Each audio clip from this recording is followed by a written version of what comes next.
Mrs. Wischkin. Good morning, Jacqueline. A few questions before we get right into Sure. the heart of your story. Your first and last name. Yetta Wischkin. And can you spell that, please? Yetta Wischkin. Okay. And your name at birth, your last name at birth? My last name was Fischer, Fiszer. Okay. And your first name at birth?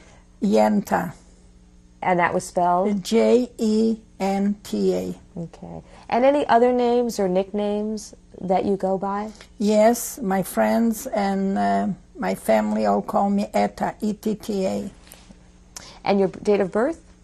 August 15, 25. And your age today? 72.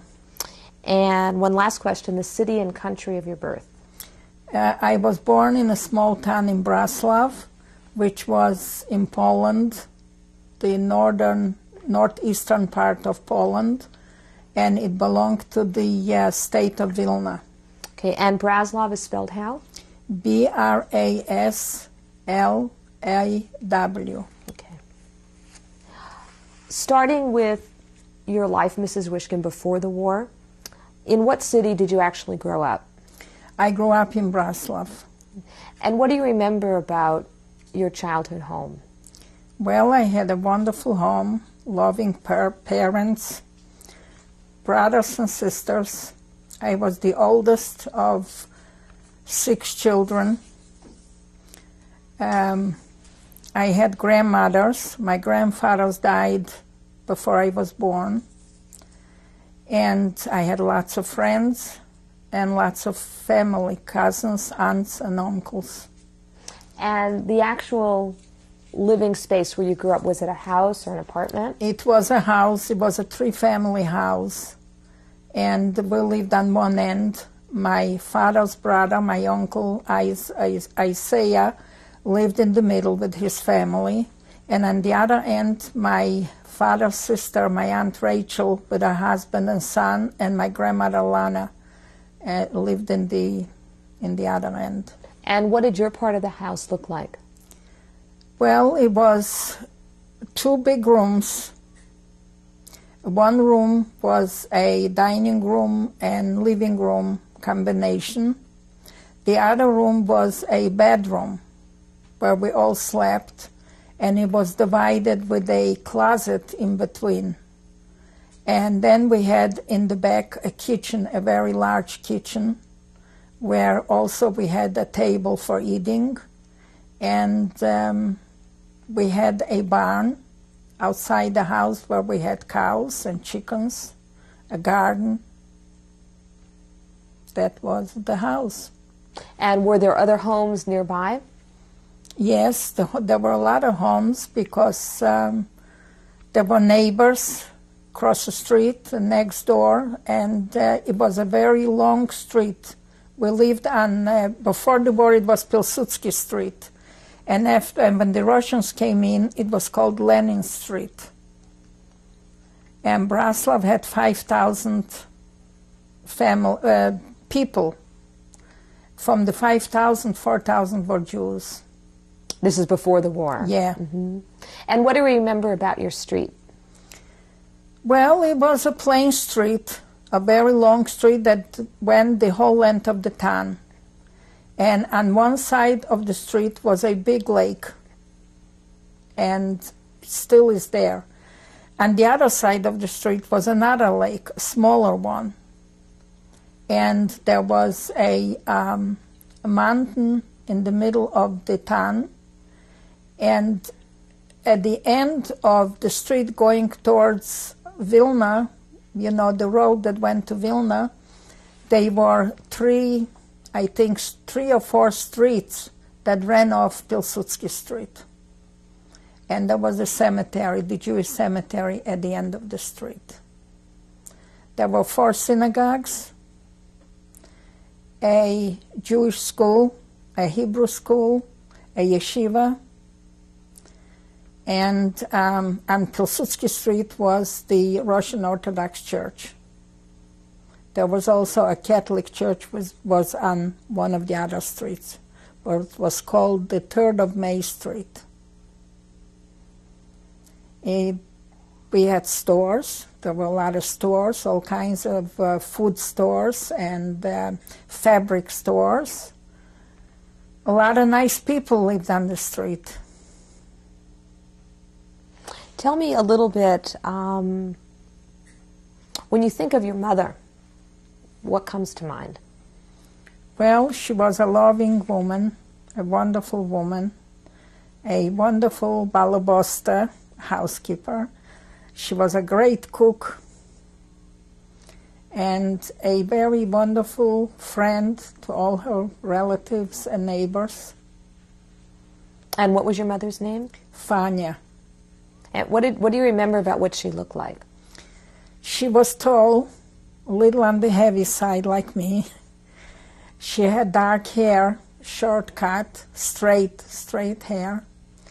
And she was beautiful, just beautiful. What was most special to you about her? Everything about her was special. She was smart, she was intelligent, she played the guitar, she loved music, and she always encouraged us children to have an education and to travel. She always said that travel is the best education. Were you close to your mother? Yes, very close. And what about your father? What comes to mind when you think about him? My father was a very tall man. I think he was the tallest man in town. And he had like blondish, brownish, blondish hair, very curly. And he was very strict with us. He was strict, but he was very loving. Strict, how so? You know, he wouldn't allow us to do certain things or be out late at night, or we had to do certain chores. And but he was very loving, and he you know, he was a strong man. And I remember one year, it was Passover, and he went to the synagogue. It was the first night of Passover, and it was snowing. It was a very bad weather because it started snowing very early. And he came home with a little kitten in his under his coat. He found the little kitten in the snow crying, and he brought it home. And did you get to keep the kitten? Yes, yes. We always had a cat in the house. Do you remember what you named the cat? No, no. When you say you had chores to do, that your father gave you chores, what kind of things did you have to do? Well, to help my mother with the cooking, or, you know, to make our beds, or whatever. And what kind of work did your father do? My father was in the meat business. He didn't have a store, but he used to sell meat to Vilna, to the factories that made salamis and stuff like that. He also sold meat to the Polish army. And of course we had no refrigeration, so in the summer you couldn't do that. So he used to sell cattle. They used to drive the cattle to Vilna and then to be slaughtered over there. So that's what he did. So was he home often? Yes, yes, he was home often, but certain days he would have to go to other towns, to the markets, to buy the cattle. And that was his business. Were you close to him? Yeah, yeah. We were all close to him, all children. He was a good man. And we had plans to emigrate to the United States. And of course my grandmother, his mother, was very much against it. Why? Because she used to say to him, you know, you're going to a country where they don't keep kosher, they don't go to shul, and she said, and you're leaving your family, you're leaving me, you're leaving your brothers and sisters, and you're moving away. And she used to go around crying all the time. But unfortunately, that dream didn't come true because the war broke out. Do you recall why your father wanted to emigrate? Well, He wanted to immigrate because life was hard in Poland for the Jews. Besides that, it was mostly my mother that wanted to immigrate because she had two brothers here in the United States. And when her mother died in 1929, she had no family in Poland except for some cousins. And my uncles here wanted us to come because life was much easier and better here, especially, for the Jewish people. Do you remember how you felt watching your grandmother cry about the fact that you'd be leaving? Well, I was sad for her, but I was happy for us, that we would go to America. You come from a large family with a lot of siblings. Yes. Let's start with the oldest sibling. I was the oldest. I mean, after you. Who was next? Well, was my brother Jacob. And tell me a little bit about him. What do you remember about Jacob? Well, he was going to a Hebrew school. I attended a public school because they felt there it wasn't important for a girl to go to a Hebrew school, but it was very important for a boy. And he was a very quiet boy. He had friends, we used to play, and he also studied to play the violin. He loved the violin. And what do you remember about what he looked like? He was thin, tall, dark hair, had a beautiful face. What's the most special memory that you have of him? I don't know. All my memories are special about my family. And, we were a happy family, holidays and different birthday occasions. And, we were a middle-class family, but we always had enough food, we had nice clothes, and always, we played together and went to school and whatever. Okay, and who comes after Jacob? After Jacob comes my brother Naphtali, who he was light. He had a light skin and lighter hair, not as dark as Jacob's. And he was also a very nice boy. Went to school, to Hebrew school, and studied. And we didn't have toys.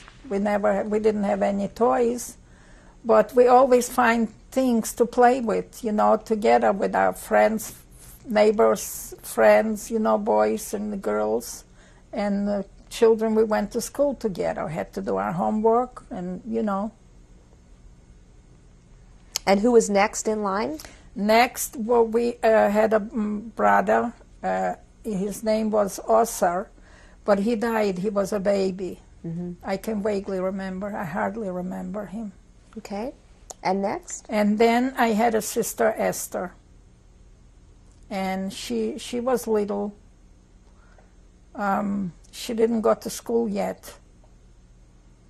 But she was a lovely, beautiful little girl with straight brown hair. That's not too much I remember about her. And after that? And then was Rebecca, and she was also very fair looking. She had blonde curly hair. And she was a lovely girl. And then my mother had a baby in the ghetto, whom I never saw. She was like 2 months old when she was killed. What was her name? Her name was Chasha. So you had mentioned before that you were a close family and would play with each other. Yeah. And you said that you didn't have toys. No. How come? How come? There were no toys. I can't remember anybody in Bratslav, any children that had toys, because my father used to travel a lot to Vilna on business, but I guess they couldn't afford to buy their children toys. So what kind of games do you recall playing? I don't know. We used to play house, go outside and play house. And we in the summer we used to go swimming because of the lakes. There were so many lakes in the area. We used to go, we had beautiful woods around, and we used to go pick flowers and mushrooms. Whenever my mother wanted to make mushrooms for dinner, she would say, go down to the woods and pick some mushrooms for dinner. And that's what we did. And we used to go to the woods, and play and run around. And in the winter, when the lakes were frozen, we used to go skating. We skated a lot. We used to ride sleds down the hills. That's what, do, go to school, come home, do our homework. In the winter, we walked to school, not like children now. I used to walk to school every day 3 kilometers one way. And in the winter, when I walked on one side of the street, the snow on the road was so high that you couldn't see the people walking on the other side of the street. Did you walk by yourself to school? With friends. I would stop off and with my friends, and we would walk. And how long a walk was that? How long did it take? It was, I don't remember how long. It was 3 kilometers one way, the public school. But the Hebrew school was maybe 5 minutes walk, where my brothers went, maybe 10. What do you remember about school? Well, I remember the teachers. I had one teacher, her name was Muchovna, and she was a very nice lady. She wasn't Jewish. And I remember another teacher, his name was Pavlik, but when the Germans came in, we found out that he was a German spy for the Germans in Poland. But it was a nice school, right on the edge of the woods and the lake. And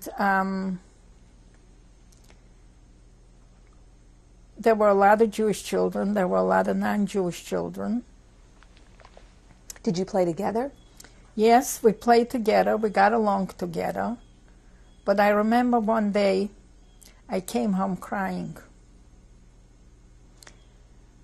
Some of the non-Jewish children, a couple of them, said to me, "Dirty Jew, go to Palestine." And I came home and I told it to my mother. And my mother said to me, I'll never forget it, she says, next time they say that to you, tell them you'll be very happy to go to Palestine, but they should go to hell.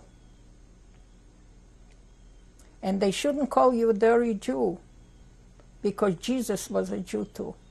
That's what she told me. And I never forgot that. Did it ever happen again? A few times, some, not all though. We got along well, but there were some that used to call us dirty Jew. Any friends in particular that you recall? Childhood friends from school? Oh yes, I recall a lot of friends. There was Matla Bank that lived across the street from me, and her brother Chaim. There was Sonia Lin that lived a few houses away, and there were Sonia Skopitz and her brothers. Her brother was Hirsch, and there was another friend, her name was Dveira. They moved in from a different town. There's Boris Ullman, who is survived. He lives in Atlanta, Georgia. And his wife, Tanya Karashin. Those were all my friends.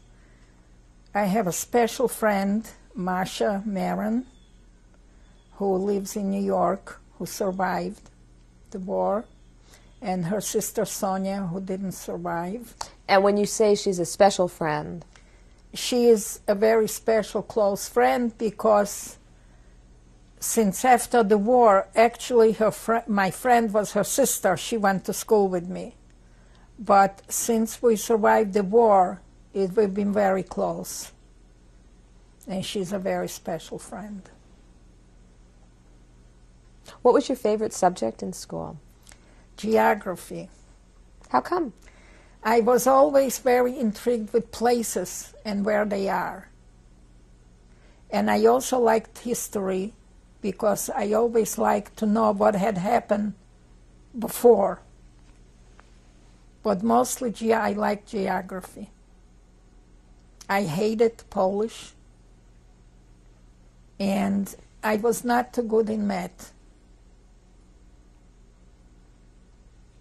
But when the Russians came, the education continued in Russian, so we had to learn Russian. So it was hard.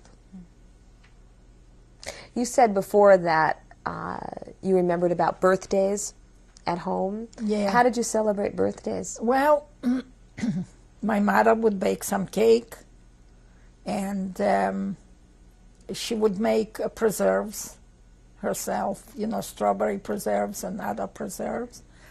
And my friends would come, and we would just have some cake, and some preserves. And we didn't have too much like chocolate. We had ice cream that this man would make ice cream, and he would go with a little wagon through the town in the summer and sell ice cream to the children. But we didn't have luxuries, too many things, It was, you might say, a poor life in comparison like now, but it was a happy life. We were happy because we had our parents, our families, brothers and sisters, grandparents, whoever had, and aunts and uncles, so it was a happy life. And how about the holidays? What do you remember about the Jewish holidays? Well, the holidays were observed very strict. What was your favorite one? Well, I don't think I have a favorite one, but my mother's favorite one were always Passover. And why was that? She always said that it was spring, and from the long winter and the cold and the snow, that you were looking towards spring when everything started to blossom and the lake started the frost, the ice and the snow would disappear. And she always used to say she loved Passover. And of course, it's not like Passover here, where you go out and buy the matzah and you buy everything else. You had to bake your own matzah. Did you help? Yes, I did. And there were 2 Jewish bakeries in town.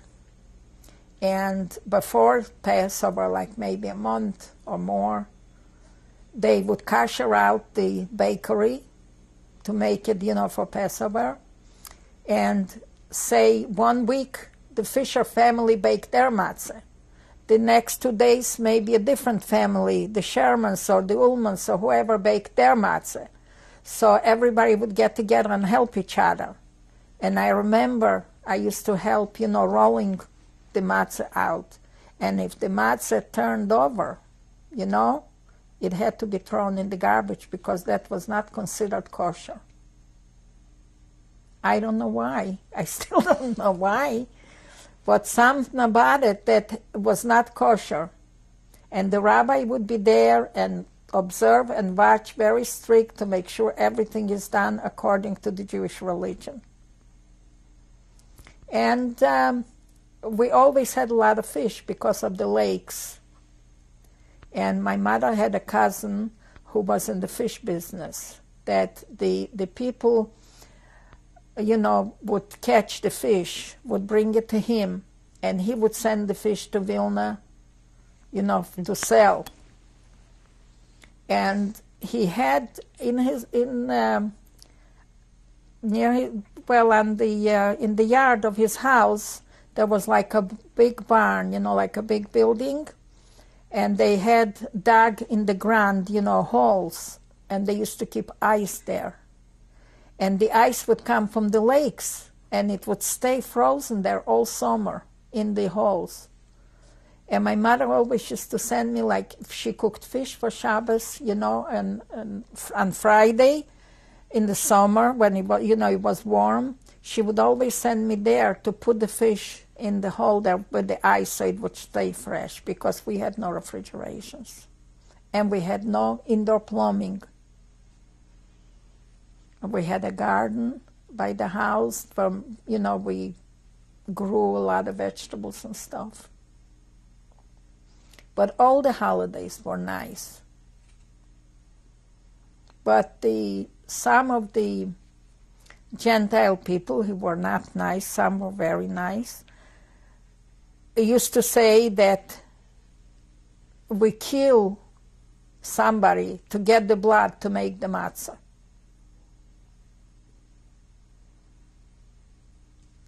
And, the kids would tell me, the young, who are you going to kill to get the blood to make the matzah? And what would you say? I wouldn't even answer them. Or maybe I said, we don't do that.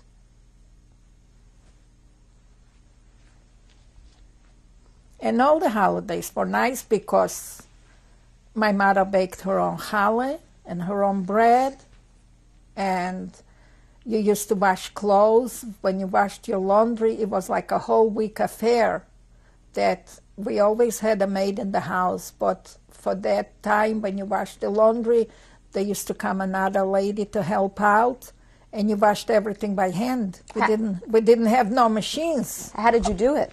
Well, they had like those washing boards, and they would heat up water, and scrub the laundry on that, and then rinse it, and then hang it out to dry. Well, in the summer it dried fast, but in the winter everything used to freeze up, and the laundry used to hang there all frozen. And then they would bring it in the house and try to hang it on chairs and all over so it would dry. How often would the laundry get done? I don't know. I don't remember how often, maybe once a month. And did everyone participate in this? Yeah, well, not the children. My mother and the two ladies that would come to help. And that was our life, I thought it was a beautiful life. It was a hard life, but it was beautiful because we had the families together. What's your most special or fondest memory from that time? Oh, everything. I think everything was special. Because it was hard, but we didn't know any better. We thought that's how it's all over. That's how life is all over the world. But holidays were special because my mother used to make all the goodies, that you didn't have it all year. The cakes and the different, It was a tradition. For Rosh Hashanah, you had to eat farfel. And my grandmother would stay there for weeks making the farfel. And my most wonderful memories is of my grandma Lana. She was a wonderful, wonderful, loving lady, and we used to love her. Survivor is Yetta Wischkin. Mrs. Wischkin, you started talking before we ended the previous tape about your grandmother. Yeah. And that those were your most special memories. The holidays are the most special memories. Mm-hmm. And as I said, for Rosh Hashanah it had to be farfel she would make. For Yom Kippur, it had to be kreplach. And for Sukkot, it was just anything. And even the challahs were made differently. There were different shapes for each holiday. And for Pesach, of course, it was matzah and matzah balls. And for Shavuos was blintzes. What were the different shapes for what kinds of holidays? The challah for Rosh Hashanah was the round challah, like they still do it here. And for Yom Kippur, the challah was made in the form of a, like two hands going like this. And when you rolled out the challah big and then folded over, and then they would cut fingers. And that's what the challah was like. I was reading someplace just recently about it, I don't remember where, and they were talking about this. And for Sukkot, it was a braided challah. And did the children help with this process? Yes, my mother would, make the cakes and bake the challah. And, well, I used to help sometimes, not always. As she always said, when you grow up and get married, the husband will throw you out the first day because you're not learning how to cook. I used to sit there and do my homework and watch her making things.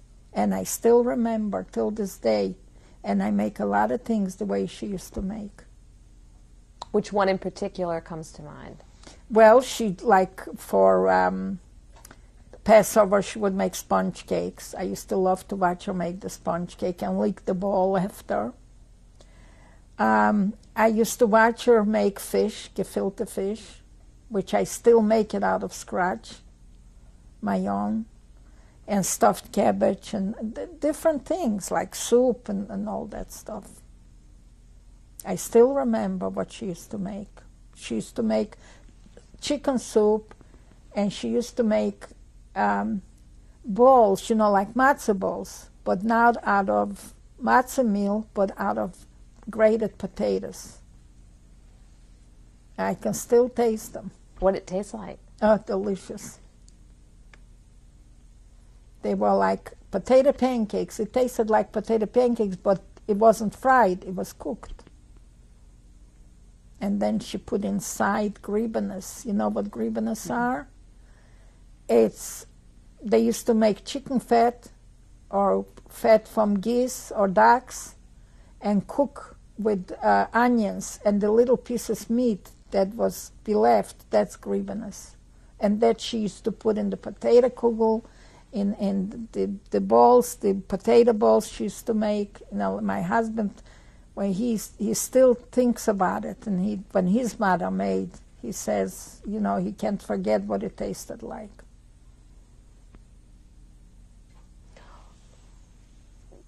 What is your very, very first memory of when life started to change for you? When it started to change was when the Russians came in. Do you recall when that happened? Yes, that was in 1939. I finished public school in 38, and I started high school. And in 1939, Hitler and Stalin made a pact and divided Poland between them. And we found ourselves under the Russian occupation, under the communists. And that's when life changed in Bratslav. How did it change? Well, first of all, you couldn't have private enterprise, like stores and whatever. You couldn't have a house, had to be a certain size. If that house was bigger than the size they said, the government would take over that house. Like our house was too big to be owned by a private person. So they would have taken it, but then the Germans came, so this didn't happen. Now, these rules that you described, were these for all of the citizens? Yes, okay. For all of the citizens. It wasn't just for the Jewish people. It was for life became hard for everybody. And of course, nobody liked the communists. Nobody wanted to live under a communist rule. A lot of people were being sent out to Siberia or put in jail. If somebody came and said that this person was against communism before in time when Poland occupied our area, they would come without any questions and just take that family and send them out to Siberia. Did that ever happen to anyone you knew? Yes, it was friends of ours, the Harmatz family. He was a sheriff for Poland, I don't know, when I was maybe a little girl. I don't even remember this. And somebody came and said that he was a sheriff for Poland. They came, they took him. His wife had died before. They took him, they took his sister who lived with them, a daughter, and a son, and they sent them to Siberia. My cousin Nochem was in love with the daughter. They were supposed to be married. And he was so heartbroken that he went to the KBG and he said, "You send away my girlfriend, you might as well send me too." So they obliged him and they sent him to Siberia. They were married there.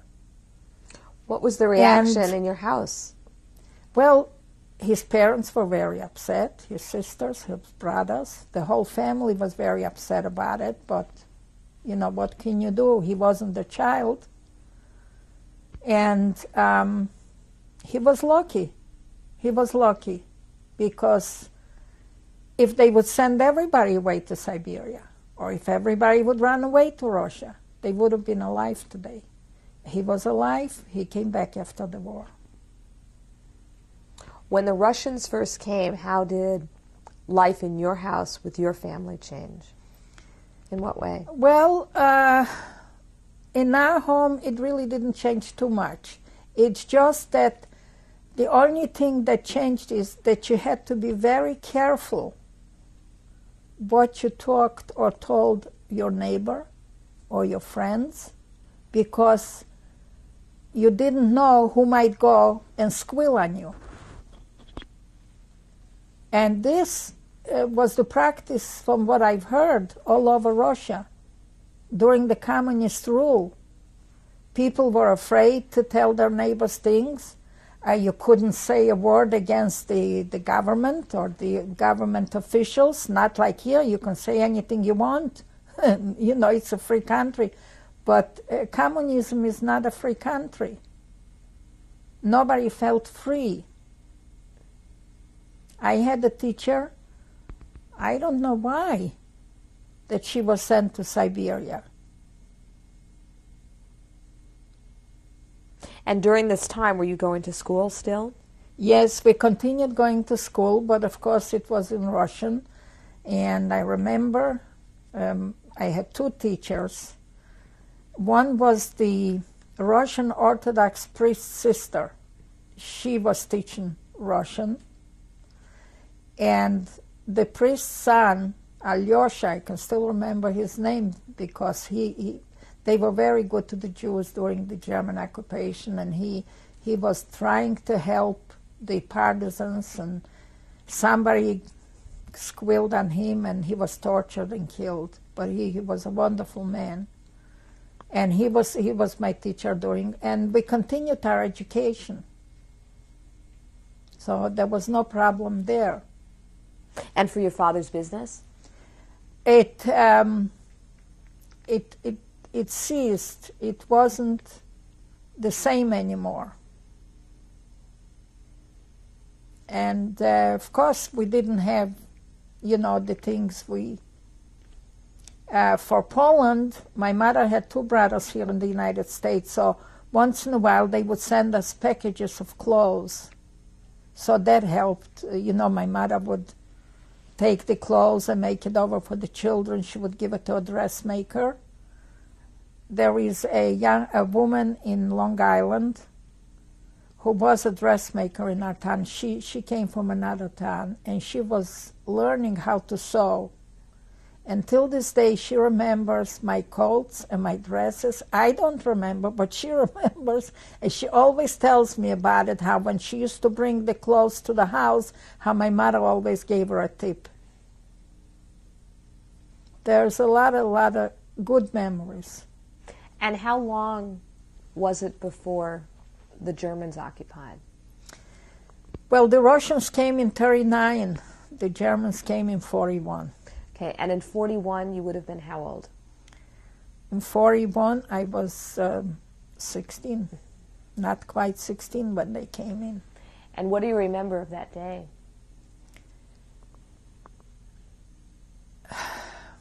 I remember swimming in the lake. It was the end of June.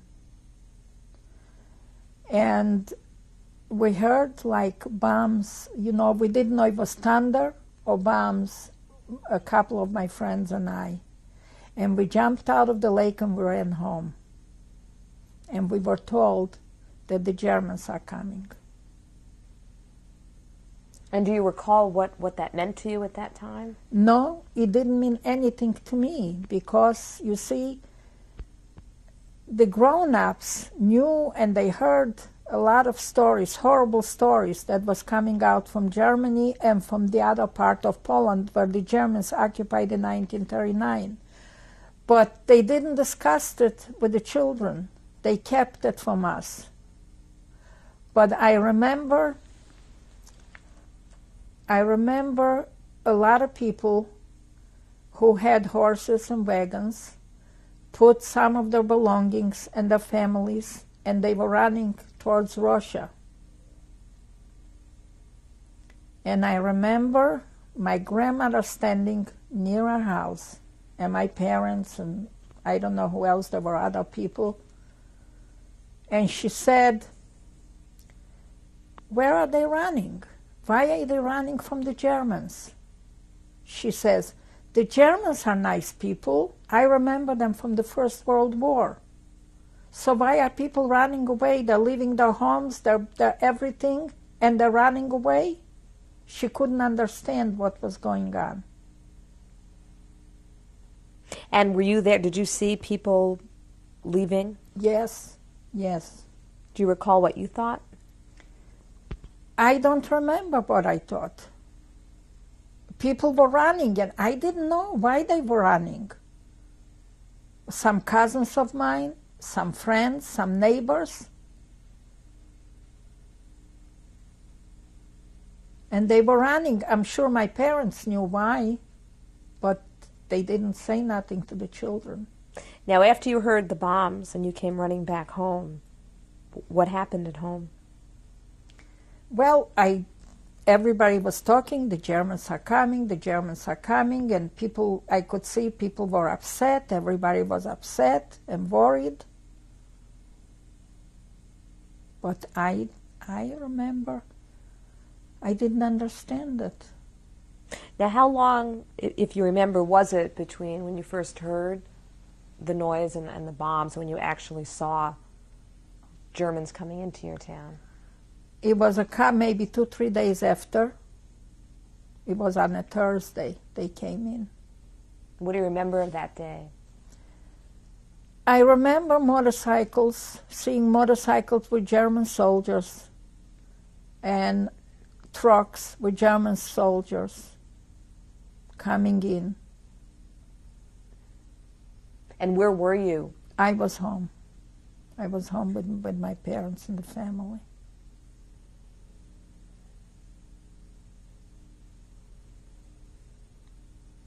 But the next day, Friday,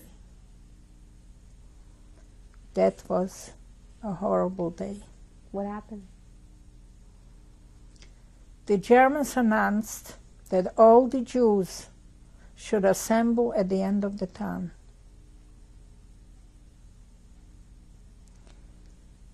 And they drove us to a swamp on the shores of the lake near the woods, maybe about 3 kilometers away, I don't know. And when we got there, I remember standing with my mother, and they pulled out a young man, Chaim Milutin.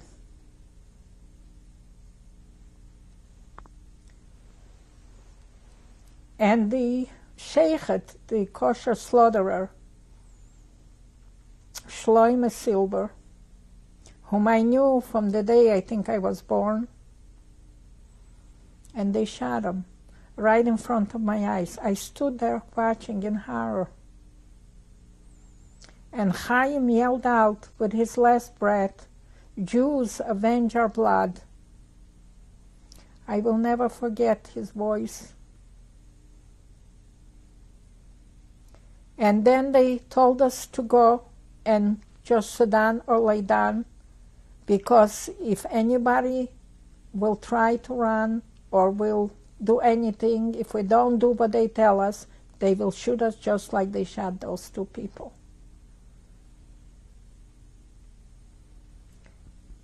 And I remember I must have fallen asleep. And I remember my mother waking me, which was already the next morning, and saying, "Get up, children, we have to go home." They let us go the next morning. And when we came into town, to our homes, everything was in a shambles.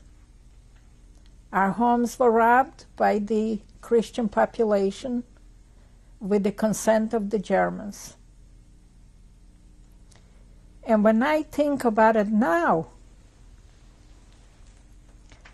I think the Germans did that to get in good terms with the non-Jewish population, to show them, if they help them get rid of the Jews, what they can have. They can have our homes, they can have our belongings, whatever, everything.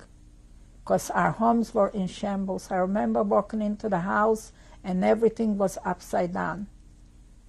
And a lot of things were missing. They were gone.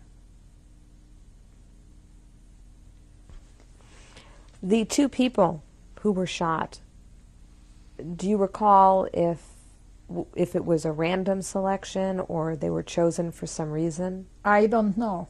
I know they grabbed them, the two of them, and we were all standing, and right across from us, they just put them there and shot them.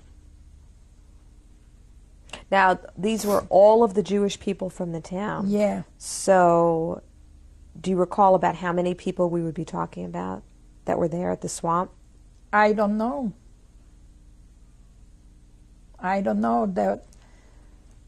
There were 4,000 Jews in Bratslav, but a lot of them ran away. I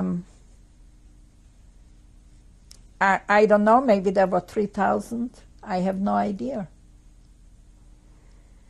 Do you recall what your mother said or did when this happened to you and the children? I don't remember. All I remember is that we walked back to town.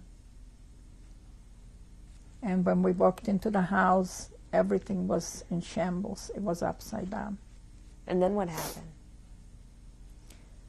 Well, we went on as best as I guess we could with our lives. We straightened things out. The Germans asked that the town should pick 10 men, a committee, that they will, tell them what has to be done. They should be like a go-between between the Jewish people and the Germans. And one of the town picked 10 men, and one of the men was my father. They called it the Judenrat. And my father was in one of the men from the Judenrat. The orders they gave was that we have to wear yellow stars, one on the front and one on the back. The front and the back of what? On our right here on our shoulder.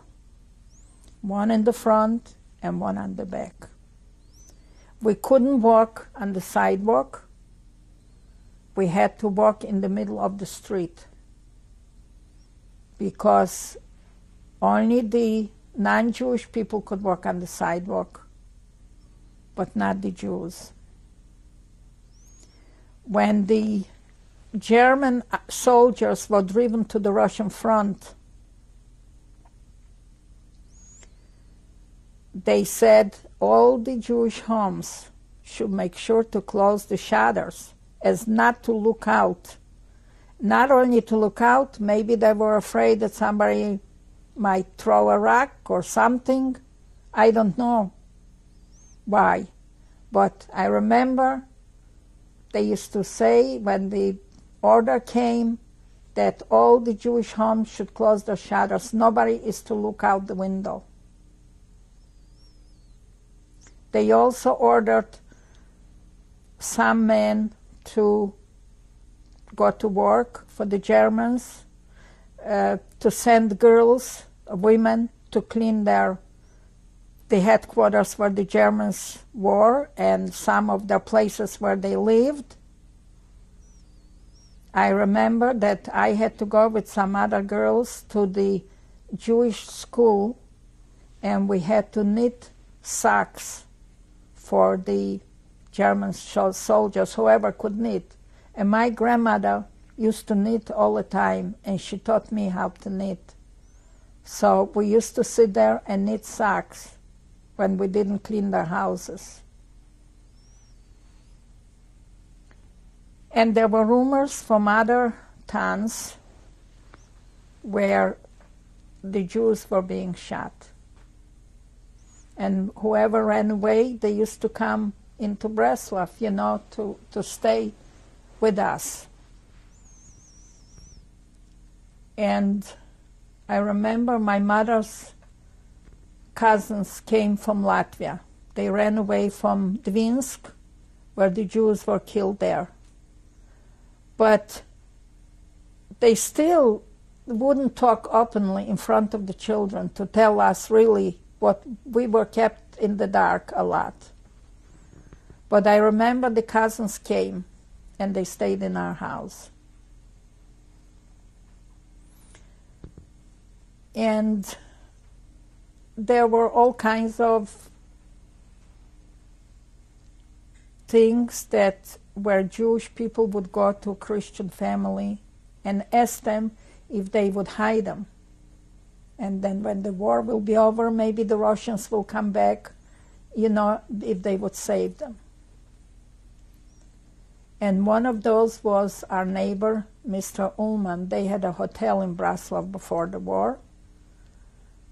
And the man where they went to ask to hide them went to the Germans and told this to the Germans. The Germans came, they took Mr. Ullman, his wife, and the daughter, and they shot him.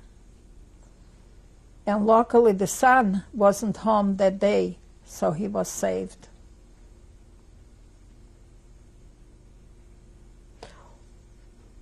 What were the conversations like in your house? What do you remember about what your parents either would talk about or how they would explain it to you? Well, I don't remember too much of that. I only remember when my father, since he was in the Judenrat, and the Germans would come to them and say, we need all the jewelry the Jews have, or we need fur coats. Anybody that has a fur coat has to give it up. And I remember my father always came and said to my mother, give me the jewelry, or I have to take all the fur coats. My mother and I had sheepskin jackets that were embroidered. And I remember my mother saying to him, you always has to take ours the first. And he said, I have to, because everybody has to do it. When the war was over, and I was in Bratslav, standing at the window once, not in our house, but in my friend Masha's house, and I saw a young woman walking by, and she wore my mother's sheepskin jacket, because she was friendly with the German officers, and they gave her probably the jacket. And I ran out of the house and I said to her, this is my mother's jacket. And she said, no. I says, yes. Where did you get it? You got it probably from a German officer. And she ran away. But I went to the Russian police and they made her give me back the jacket.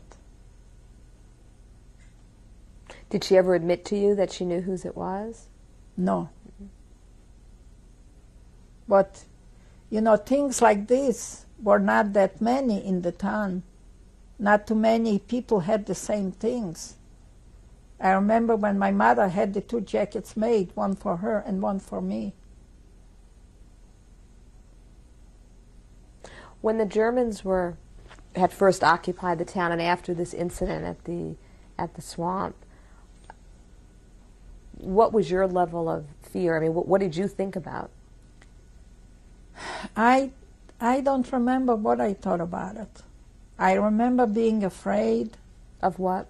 Of the Germans, of course. I remember if I walked in the street and I saw a German soldier walking by, I was scared because I know that there were bad things going on and they were doing bad things. Food was very scarce. We had no wood to cook with or to make warm in our homes. What was the experience like of first putting on the star? It was terrible. We felt degraded.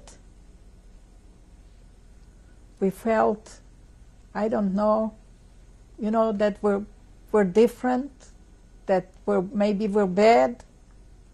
Not only that we had to wear the yellow star, but we had to have signs on our homes that said Jude, a Jew. Every home had to have a sign that a Jew lived in it.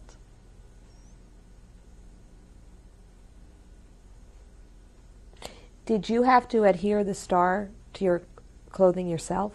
Yeah. I remember pinning it on with a safety pin. If I wore different clothes, I had to take off and pin it on. And a lot of people got sick. There was no medical help, no medicines. A lot of people died from sicknesses.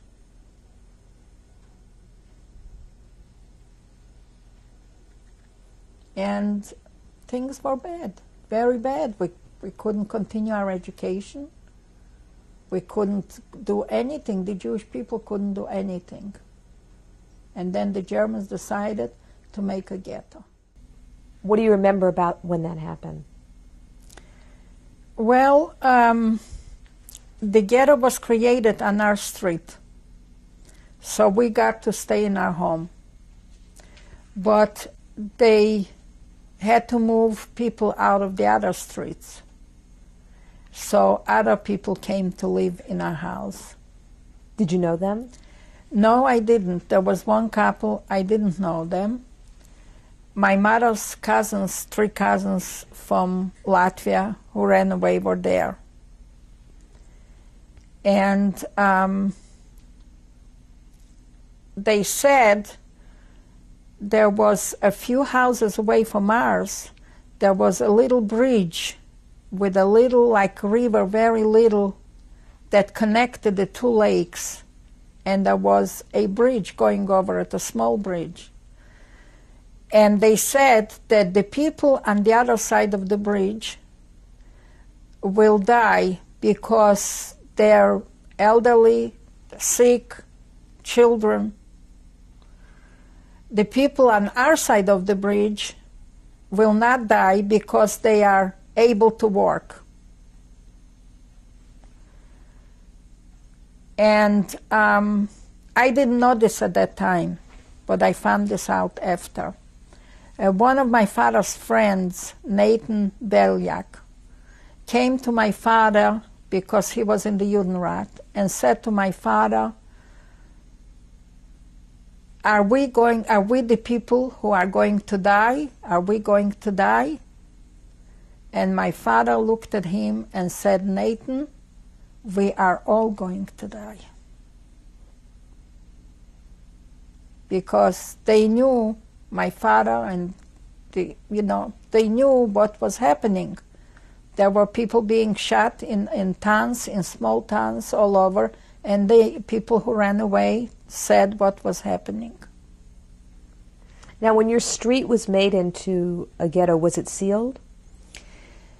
It didn't have to be sealed because there was the lakes and the mountain, and at the end where there were, as I remember, 3 streets that went off that street. So those streets were sealed off with barbed wire. And from those streets, all the Jews were moved into the ghetto. And so how many new people now came to live in your house? In our house, there were maybe 6 more people. And were they all grown-ups or with children? Or? Grown up. There were no children. And how did life change for you in your house once the ghetto was established? Well, it got harder. There was less food because there were more people to be fed. But there were some farmers, particularly one farmer, his name was Grishke, I don't remember his last name, who worked for my father, sometimes. And he would sneak in and bring us some food. The Szczerbiński family would come in and bring us some food. And somehow, the Germans would give us some bread, and there was such an overflow of fish from the lakes, so they would give the Jewish people fish, so we had plenty of fish. And somehow we managed as far as the food. What was a typical day like in the ghetto? It was nothing. The children didn't go to school. The grown-ups didn't work. Everybody just hung around and tried to make something to eat. A lot of people got sick and died. What was it like in your family? I mean, you had been, and you described before, very happy, very close family. Well, there was no happiness anymore. It seemed everybody was very sad, depressed, especially the grown-ups. And I remember one day we were sitting at the table, and the children, the small children, would run back and forth and bang with the doors. And one of my mother's cousins said, she yelled at the children, "Stop banging with the doors, I have a headache." And my aunt, my father's sister, who was sitting next to her, said to her, that's something also that I always remember. And she said to her, "Gittel, don't yell at the children. When the doors start banging, it will be bad.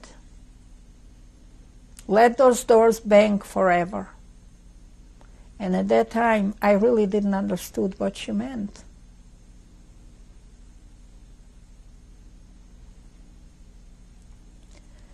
And people started looking for hiding places to get out of the ghetto, to run away, which some did. My aunt, my father's sister Rachel, and her husband and her son escaped from the ghetto. And they went to a farmer whom they knew all their lives, who used to come in and shop in her store. And they went there to a village which was maybe, 15 kilometers from Bratslav, I'm not sure. And they asked the man if he would take them in and hide them and, save them and help them. And he invited them into the house, he gave them food, and they were, of course, very exhausted. So he told them to go to the barn and lay down to sleep. And when they fell asleep, he tied them up with ropes, put them on the wagon, and brought them to the Germans to be shot.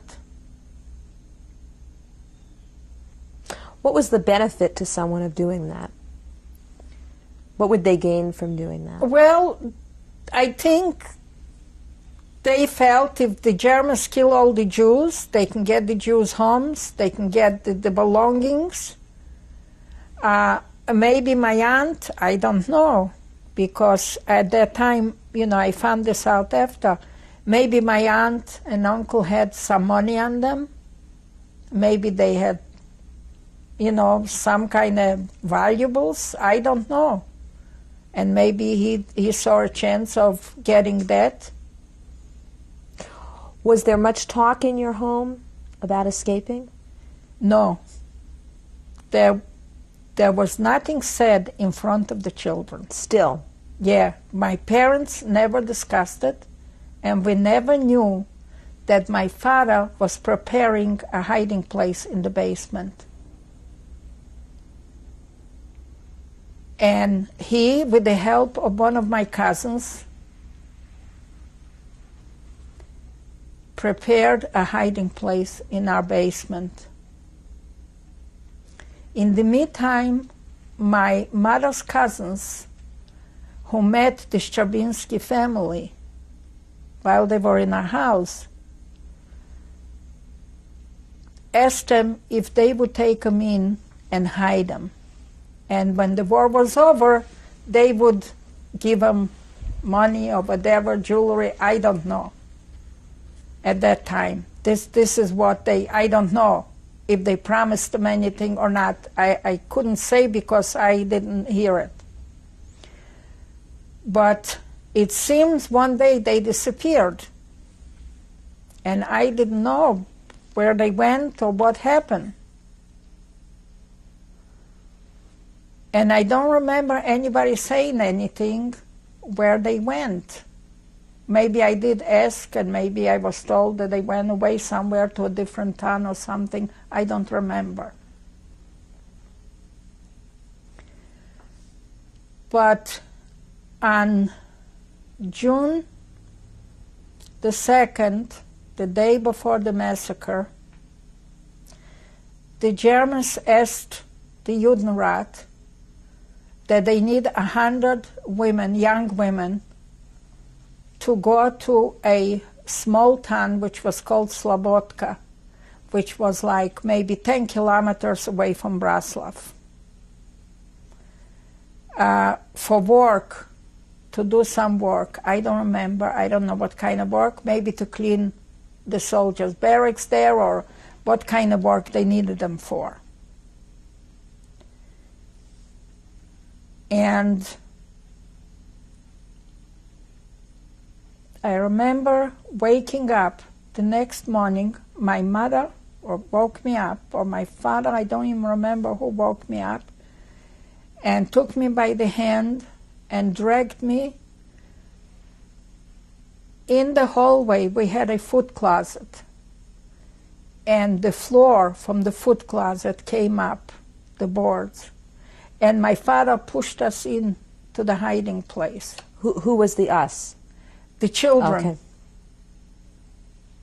My mother, my father got in there. In the house at that time was one of my cousin's wives, Sonia, with her 2 little children, 2 little boys. And there was this couple that I mentioned before that lived in our house, and another cousin of mine with a husband. And my father told us that while we're there, we should not talk, to keep absolute quiet. As I found out after, there was water there and hard, dried up bread that they prepared, so because they didn't know how long we'll have to lay there in that hiding place. How big was it? It was, I don't know, it was like, we had a basement, and this was the whole length of the basement. My father made a wall in the basement out of bricks. It should look like that's where the basement ended. And there was a hallway that was going from our dining room, living room area to the kitchen. It was like a long hallway, so it was the length of that hallway. I don't know how many yards, I would say, maybe 10 yards, maybe 8 yards. I don't know. Because I didn't even know anything about it till this time. And we lay there. I heard my grandmother walking into the house and yelling, "Where are they taking us? Where are they taking us?" And we heard the Germans yelling at them to move. And we heard when they dragged down my two uncles, my father's two brothers, from the attic where they were hiding, and they were found. And they dragged them down. And they took them out. And then a few hours later, I don't know, it must have been maybe late afternoon or early evening, I couldn't say. But we heard footsteps in the house, like more than one person, maybe 3, maybe 4. And my father showed us with his hand that nobody should open their mouths, to keep absolute quiet. He showed us like this. And I'll never forget the voice of the man when he said, "Mr. Fisher, if anybody here is somewhere hiding, please come out. The Germans are promising that they will not shoot anybody anymore." My cousin's little boy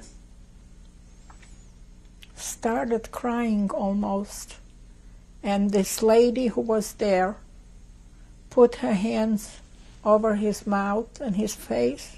He should keep quiet. When Mr. Rivas, who was the man that said that, and the Germans walked out of our house, the little boy was dead. He was suffocated.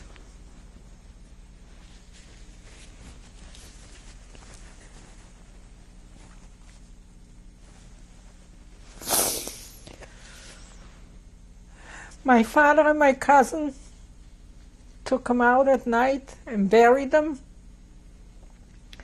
in the garden behind the barn.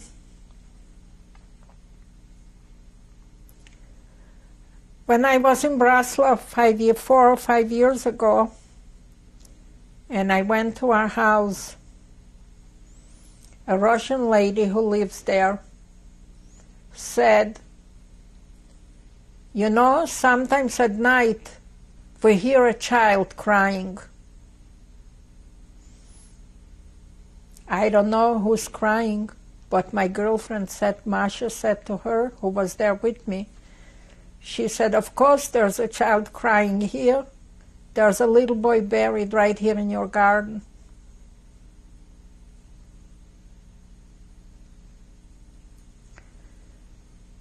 And then we were in the hiding place for another day.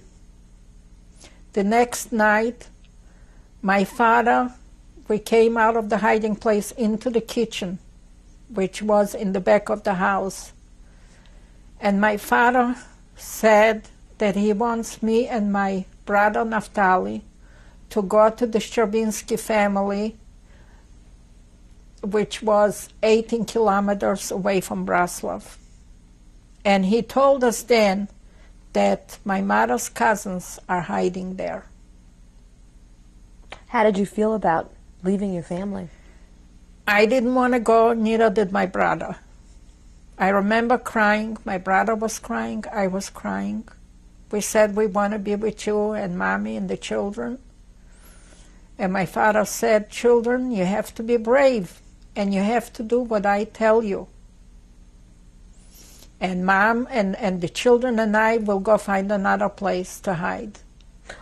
Do you know why the two of you and not any of the other children? Because I don't know. I didn't know at that time. But after, I think it's because there were 3 people hiding there already. And I was the eldest, and my father felt that my other brother, who was older, should stay with my mother and the children, because he didn't know if they can find a hiding place for all of them together, which was impossible. But I don't know why he sent me and my other brother. And he told us how to go.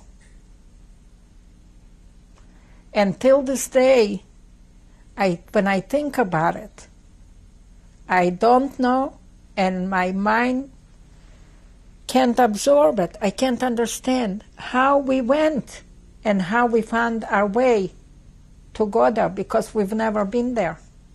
We never knew the road. Now, when you prepared to leave, were you able to take anything with you? No. I don't know why. When I ran into the hiding place, I remember grabbing a dress, and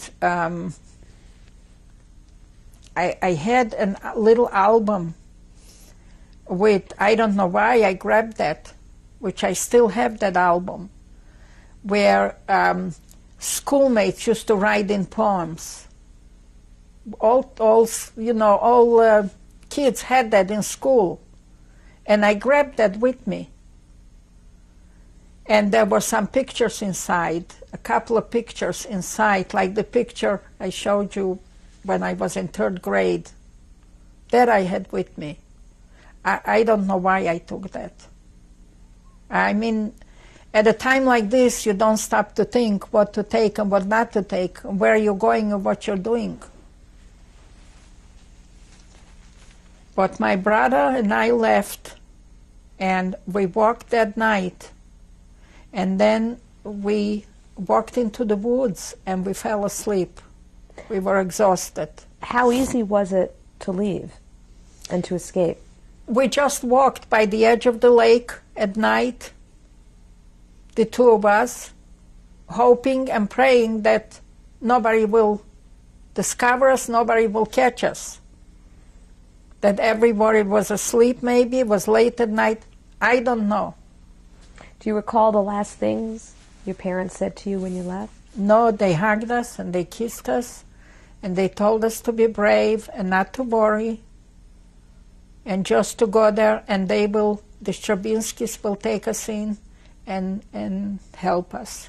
And how did your family know the Strabinskis? My parents knew the Strabinskis all their lives, because the Strabinskis used to come into town, and whenever they come in, to the markets, they would sell produce, fruits from the trees, whatever the farmers had to sell. And this is how you knew people. And they knew they knew our family. They used to come into my aunt's store and buy salt and different things that they needed. And I don't know how we got there the second night.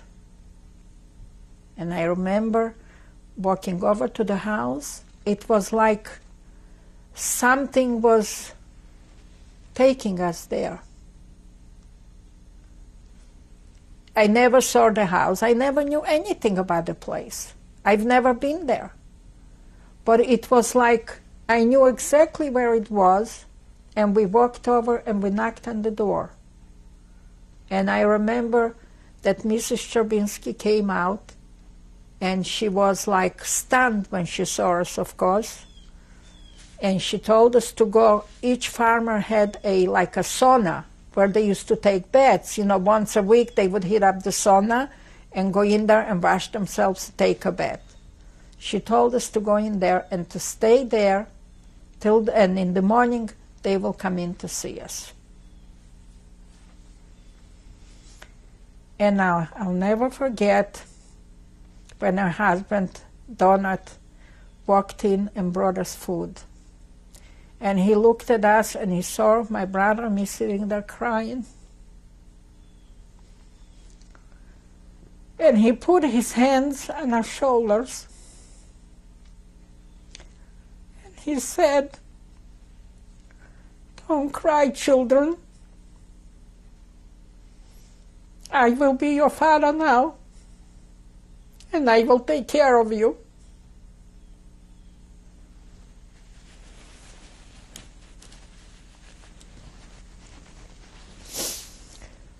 And that night, they took us into the barn where my mother's cousins were hiding.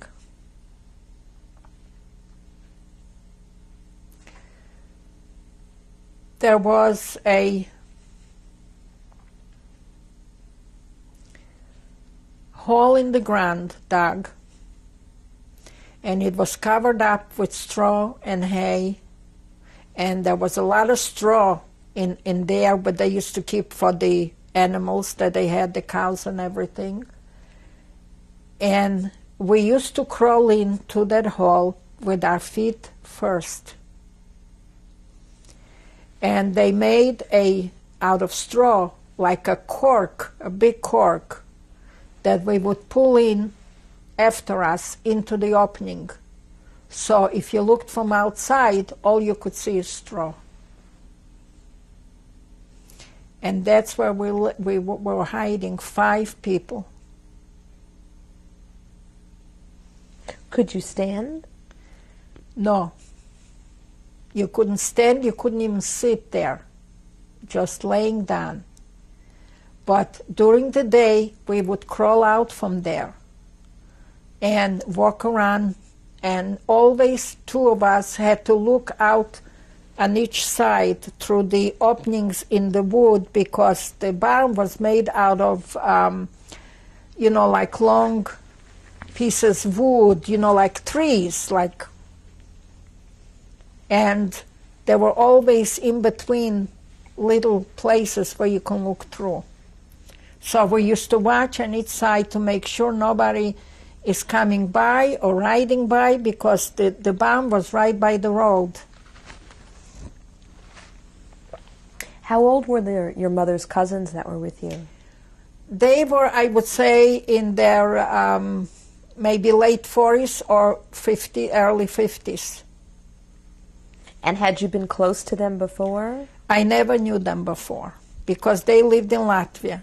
Oh, my mother knew them, because my mother used to go visit there, but I never remember them coming to visit us.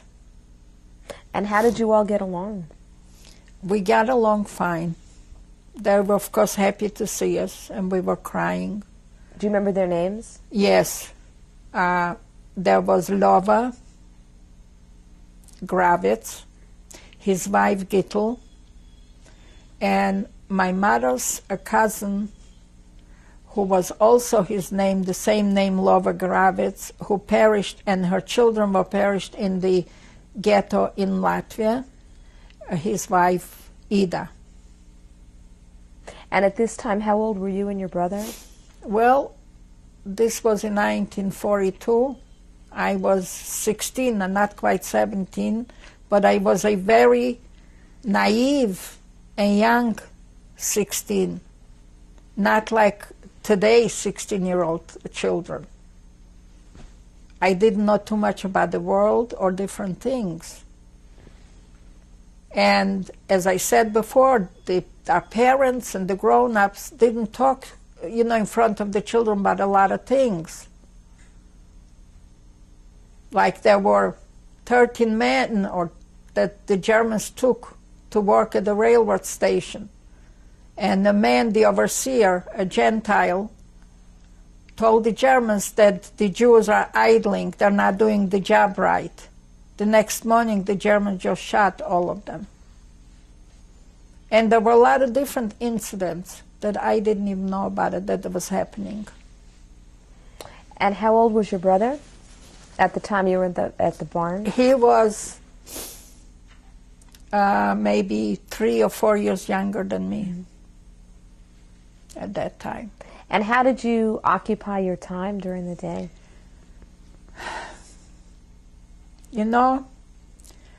Somebody asked that of a friend of mine, how she occupied her time when she was in concentration camp. And she said to him, if you really want to know, I will tell you. We were picking lice out of our hair and out of our bodies. That's what we did. It was, the Stravinskys were wonderful, wonderful people. They always made sure that we had food to eat. And they always made sure that we had bread and water in case sometimes if one of the neighbors was in the house or the priest from the town nearby used to come to visit them and they couldn't bring us out a hot meal, they always used to say, at least you will have a piece of bread and some water to drink. We played cards, as I told you. We made out of straw all kinds of little things. And my cousins, we knitted, we crocheted things for the Szczerbinskis. And my cousin's mother, Ida, she used to write poems. Every day she would write poems. She wrote a beautiful poem to me about the bad times and how when I come out this will be over and how we'll be free and that I'll have a wonderful life because I'm young and I should look forward to a wonderful life. You know, she wrote it in Russian. And this is what we did. Once a week we would go into the sauna at night after the Szczerbinski family took a bath, and we would wash ourselves and our clothes. And then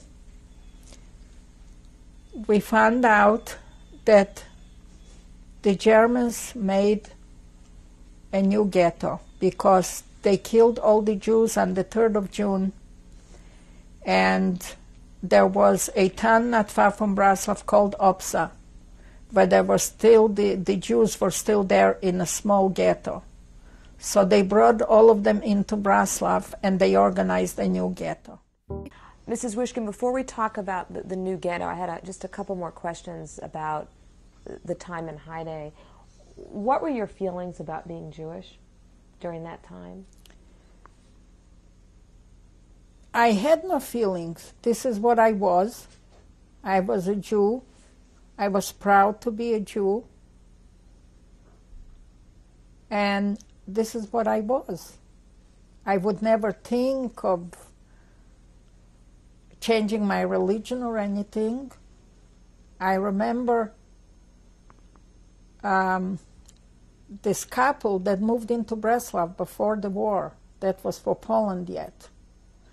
And everybody said that she was a Jewish woman who converted to become Catholic. And I remember thinking, how terrible, how could she do such a thing? A Jew to turn her religion to become Catholic, how could she do such thing? I thought it was such a terrible thing for anybody to do. And my aunt used to make quilts, my father's sister. And I was telling my girlfriend about it just a few months ago, that she ordered quilts from my aunt, and my aunt made the quilts for her. And she said to me, would you go with me to deliver the quilts to the Geschmate, you know, to the convert? And I was very curious to see what she looked like, because, you know, I couldn't imagine anybody to change their religion. So I, of course, was happy to go with my aunt and to help her. And my aunt knocked on the door, and she said to her in Jewish, Guten Morgen, chodź gebracht the koldres. And she said to my aunt in Polish, Ja nic nie rozumiem, I don't understand what you're saying. And my aunt said to her, don't give me that you don't understand what I'm saying. I know you're a Jew. And I stood there in amazement, you know, that my aunt said that to her. And I don't know, I never thought about not being Jewish. That's what I was, and that's what I am. Before we ended the previous tape, you said all of the Jews were massacred? In Bratslav, yes. And how did you find out about that? Well, we knew about it right away when we were in hiding. That's why our parents made us go into the hiding place, because they knew that they're taking all the Jews, that they're chasing everybody for the homes, and they're taking them to be shot. The older people knew about it. So who? And the Polish people or Russian, whoever lived in our town, were mixed, told after they told, the people.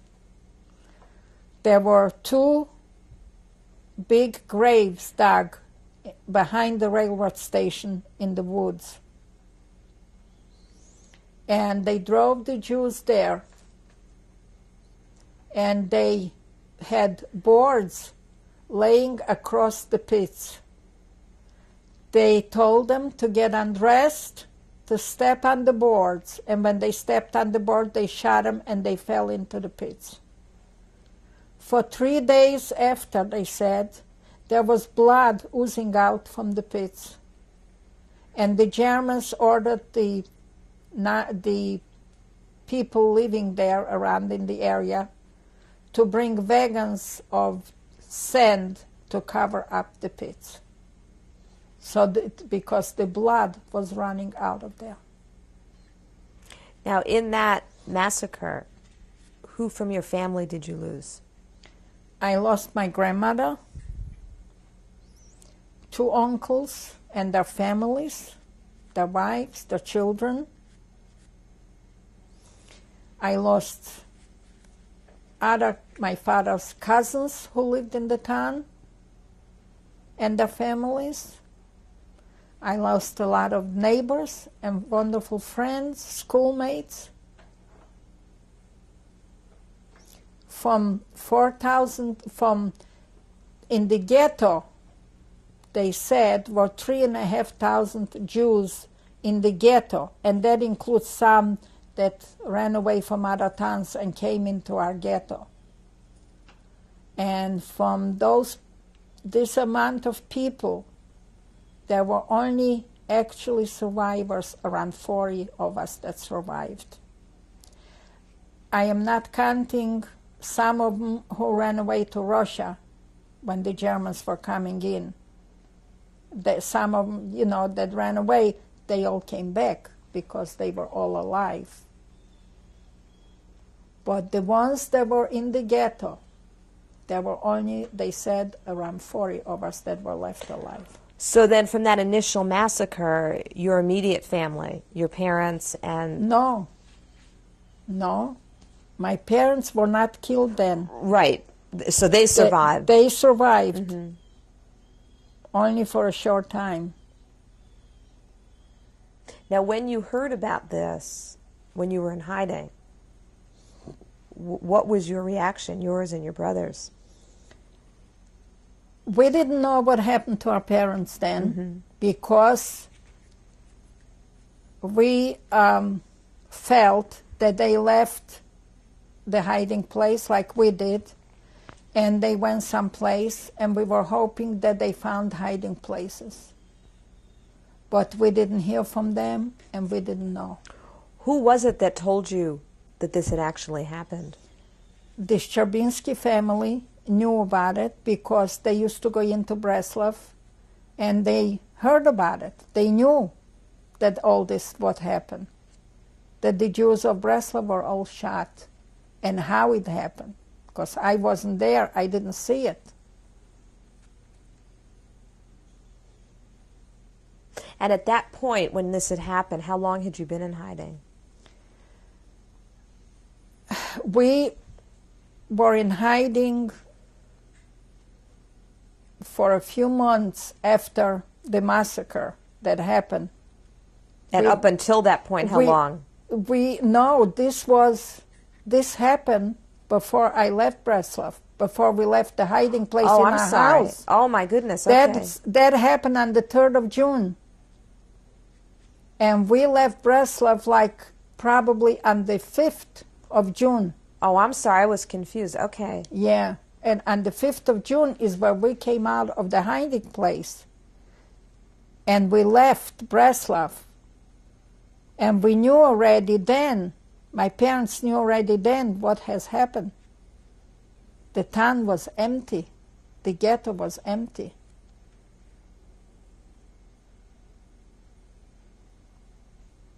And my brother and I, after that, didn't hear anything about our parents for a long time. Till I think it must have been the beginning of 43. Maybe January 43, or maybe December 42. That we heard, you see, the Szczerbinskis used to go into Bratslav. They would drive in for whatever reasons. And then all the farmers and the Gentile people around, they all knew what went on, and they all used to talk about it. So they all knew what was happening. And the Germans brought in from the town of Opsa, they brought in the Jews to Bratslav. And they made a ghetto, as it's called the Opsa ghetto, or it's called the second ghetto. That's what they called it. And they made the ghetto in a different part of town, a completely different part of town, and there was like a hilly street, and that's where the second ghetto was. And then the Szczerbinskis found out that our parents and our brother and sisters are in the second ghetto. They had some hiding places. They were hiding here and there, different places in the woods. And my mother found out she was pregnant, and with small children, nobody would take them in. They had no choice, and they went back on their own to the second ghetto. And so did a lot of other Jews who couldn't find a place to hide. So went back to the Jewish ghetto, the second ghetto. Among them was my cousin Hannah and her husband and her brother Motel were in that second ghetto. When we found out about it, my brother wanted to go see the parents, and he wanted to be with my parents. So we didn't want him to go. I especially didn't want him to leave. The Szczerbinskis didn't want him to leave. Not only because of that he should leave, but they were afraid that if he gets caught and they start torturing him, he might say where he was. But he used to cry, and he wanted to go. And the Gravitzes, my mother's cousins, felt that maybe he should go and talk to our parents to try to get out of the ghetto, to run away, to try to find a place to hide. And so Vladislav Szczerbinski used to go into Bratslav, and he would sneak into the ghetto, or near the ghetto, and my father would hand him a letter, and he would bring it to me. Well, my brother left us, and he went to see our parents. Did you want to go too? I did, but they wouldn't let me. They said if one of them, he might have a chance by himself. Mm-hmm. He was a small boy, you know, and he went to see our parents. Of course, when my parents saw him, they were very upset, and they wanted him to return immediately, to go back to me and stay with me in hiding. And he didn't want to go. My father wrote a letter to me saying that if he doesn't want to go, he will send my other brother. But one day Vladislav Szczerbinski was in Bratslav, and he went to see my father. And my father told him that my brother is coming back that day to me. He's sending him back. And that Vladislav said that my brother should walk out of Bratslav on the road about 3-4 kilometers away.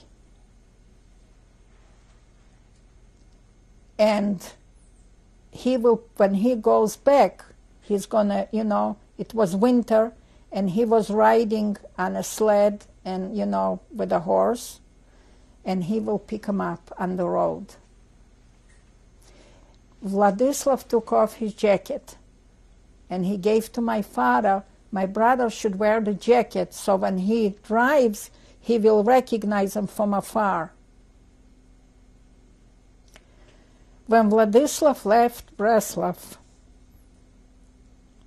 he saw a sled with horses coming into Bratslav. And on the sled were sitting a couple of German soldiers, SS, whoever they were, and a couple of local police, Gentile police that were working with the Germans. And he saw his jacket on the wagon, laying on the wagon. And he right away knew that something was wrong. But as he drove on further, he saw my brother laying on the snow. He was shot. He was dead. After, one of the people there in the area that saw what happened said that one of the local Gentile police that were collaborating with the Germans recognized my brother, and they shot him.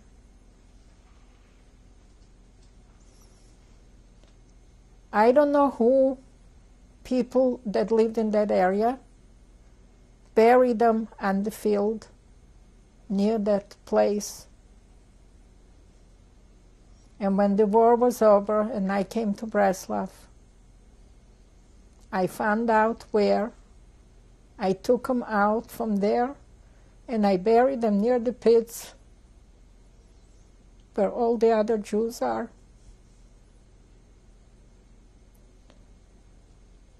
He was still wearing the shirt, a black and white checkered shirt that he always wore.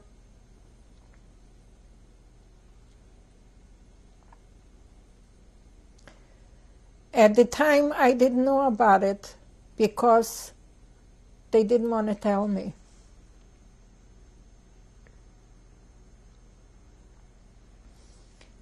And I always believed that my brother is with my parents, and they're all alive. I didn't know. He never told you when he came back? Vladislav never told me. He told my mother's cousins, but they didn't tell me. And I didn't know. And I always thought that he's with my parents.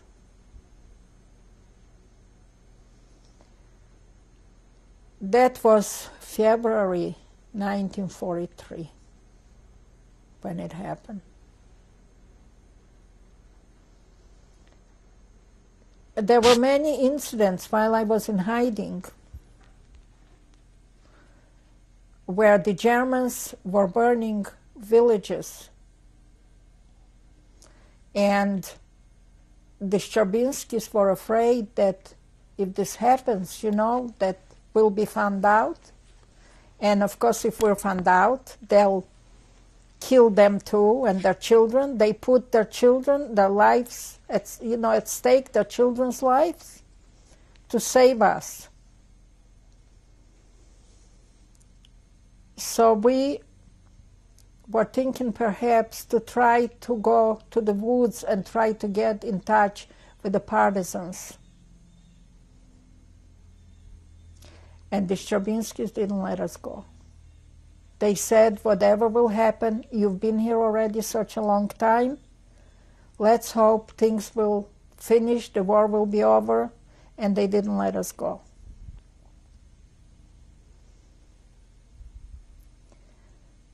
And then which I also didn't know, they didn't tell me, March the 19th, 1943, the Jews of the second ghetto were shot. And there was a third grave dug at the spot where the two other graves are. And this is why I know which grave my family is, my parents and my brothers and sisters. One of my cousins who was with my parents in the second ghetto was lucky enough to run away from there. And he knew where I was. My father confided in him.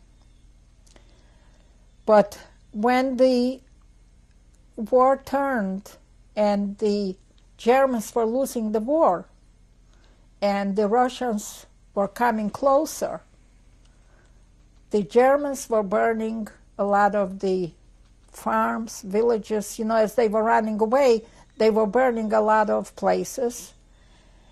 And I guess the Szczebinskis knew that the Russians are very close. And they said, what if they burn the house and the barn? Or what if the Germans come and they find you? We have to do something. There was a big, big tree in back of the barn, a huge tree that was hollow inside. And my mother's cousin Lova said, if only we could climb into that tree. And Vladislav Szczebiński looked at him and said, why don't we try it? And he went and he cut out, on the bottom, he cut out a big piece of wood like a door. And the four of us climbed into that tree. And then he put that piece of wood back. On top of the tree, there were a couple of like broken up pieces of wood so we could breathe. They gave us water, they gave us bread. But the Germans, as they were leaving, running away, a unit of Germans stopped at their house, near their house on the lawn, to rest. So they were afraid, what if the Germans go near the tree? They started taking out everything, all their possessions from their house, furniture, bedding, whatever they could, and they put it all around the tree. So the Germans couldn't get near the tree. One of the Germans said to Josefa, why are you doing this? Why are you taking everything out of your house and putting it outside? And she said, well, I'm afraid, you know, with the shooting, what I hear what's going on, and with the burning, that in case my house burns, I don't want to lose my possessions. So I'm taking everything out of the house. We were in the tree a day and a night. How much mobility did you have? None. We just stood there. We could hardly take the bottle to put towards our lips and take a little sip of water and take a little piece of bread. When the Germans left the next day, and Vladislav Szczebiński wrote about that, they came running to the tree with a pitcher of milk, and they pulled us out by our legs from the tree one by one. We were all swollen. Our arms, our legs, our bodies, we were all swollen. Our faces, everything. We cried and we left. And he writes, we drank the milk, we hugged, and we cried of joy that you were free.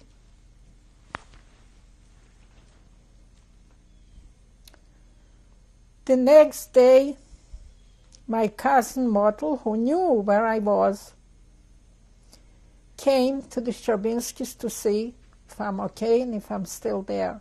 Was this the cousin that escaped from the second ghetto? Yeah, he escaped from the second ghetto, and my girlfriend Masha with a husband, my cousin Hannah with a husband, and he and Hannah's husband's brother, all 6 of them, found refuge with a family in a village not far from Bratslav. There were 2 sisters and a brother, and they hid them there, and they survived. So he came the next day, and that's when he told me that I was the only survivor of my family. And he told me what happened about my brother, about my parents,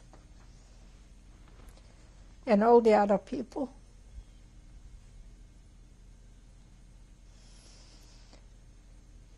And we stayed with the Stravinsky family. I don't remember, perhaps for a week or 2. I couldn't bring myself to go into Bratslav to see even our house. But my cousins and I decided we have to go. So we walked and we went to Bratslav.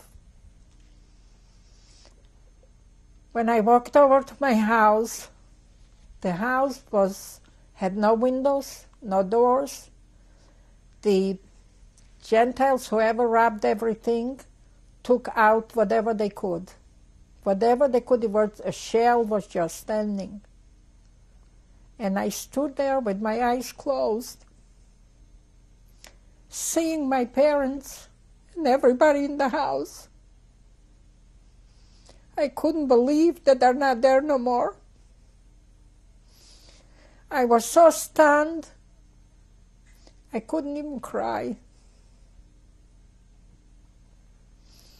And then we went back to the Stravinsky farm.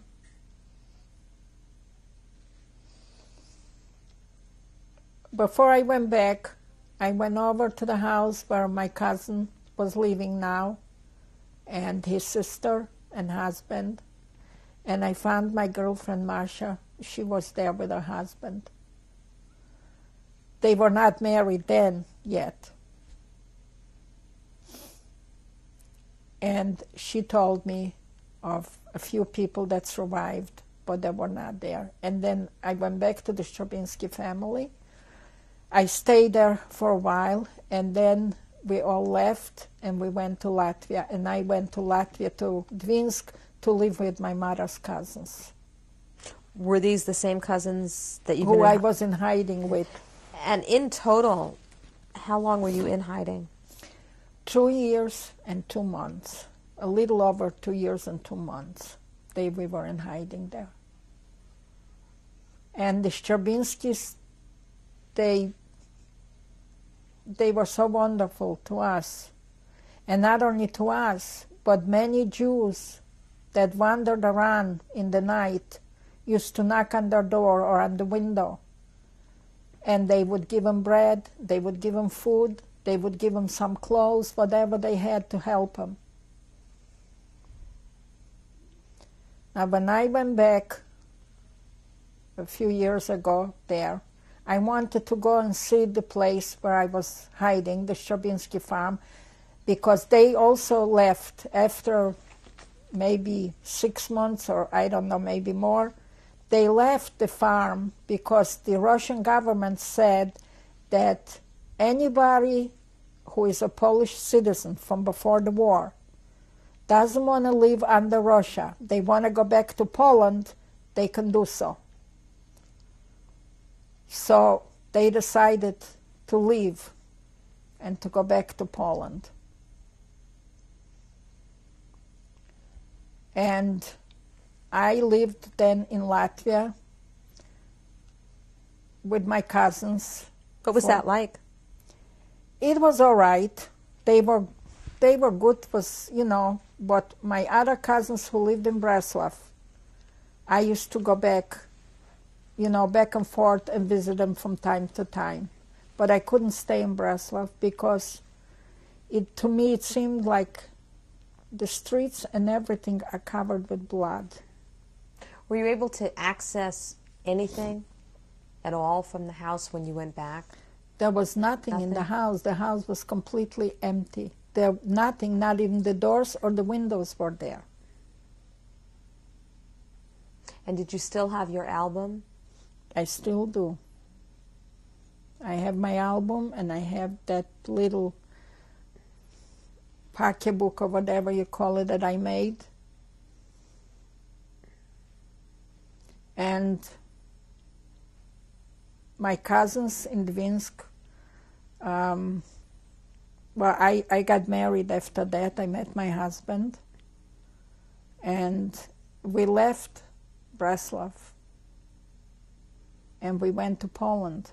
Before we move on to what happened after you went with your cousins to Latvia, I wanted to ask you a question, another couple of questions actually, about while you were in hiding. When you think back upon that time in hiding, what do you think that you learned about yourself those 2 years, almost 2.5 years you were in hiding? I don't know what I learned. I don't think I've learned anything. It was just something that I felt I have to do it. I had no choice. There was no other choice but to hide and to try to survive. Let me tell you something, what happened once. I wasn't going to talk about it, but the Szczerbinskis had 2 farms. One was where we were hiding, and one was at a different town, maybe, I don't know how many kilometers, maybe 30 or 40 kilometers away. And from time to time, he would go check things out there to see if everything there, they had people that were taking care of the place. And one night, a group of partisans came, and they asked him for if he has any ammunition, a revolver, a rifle, anything like that. And he said to them, I don't have anything. Whatever I had, there were partisans here, and they took it. I don't have anything left. But they didn't believe him. And they said, if you don't give us anything, we will shoot you. And they took him outside and told him to take off his boots. And he decided, well, they mean business. Those people are not just talking. And he said to them, I wasn't going to tell you because I can't tell you, but I see that I have to. I have 4 Jews hiding on my other farm. And one of the partisans said, who are they and where are they from? And he said, 3 are from Dvinsk, Latvia, and 1 is from Bratslav.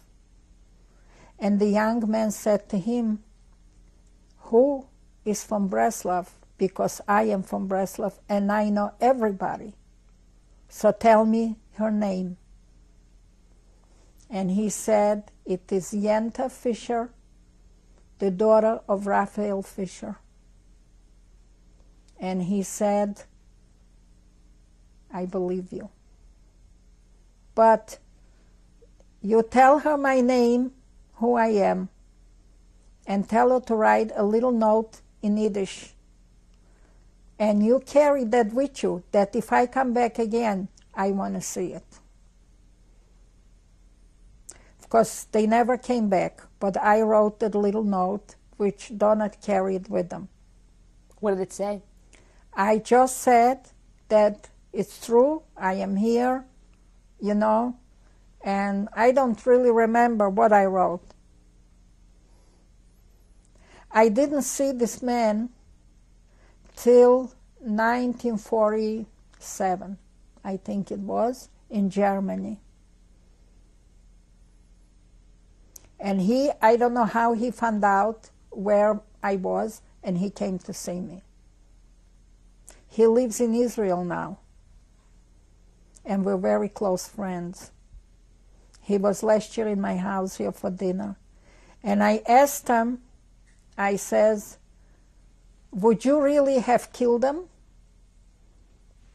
And he says, well, the partisans killed many people because they didn't want to give us food or they didn't want to give us ammunition. We probably would.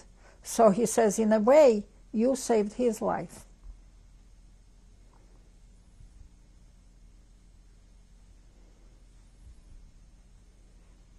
And how does that make you feel? Well, I felt good about it. But when we wanted to go to the partisans, the Shabinskis wouldn't let us. Why?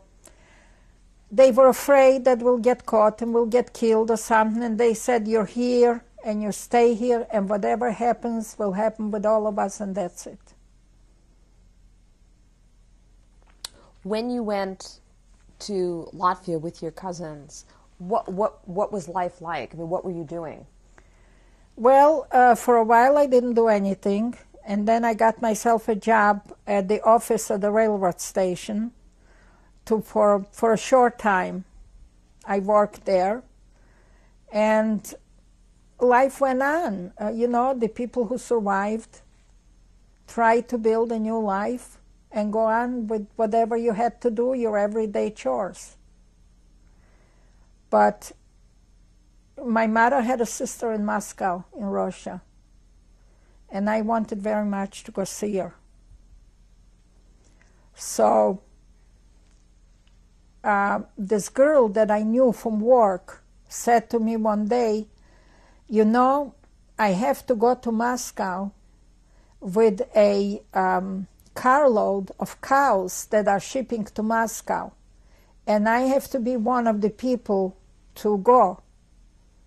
Would you like to go with me?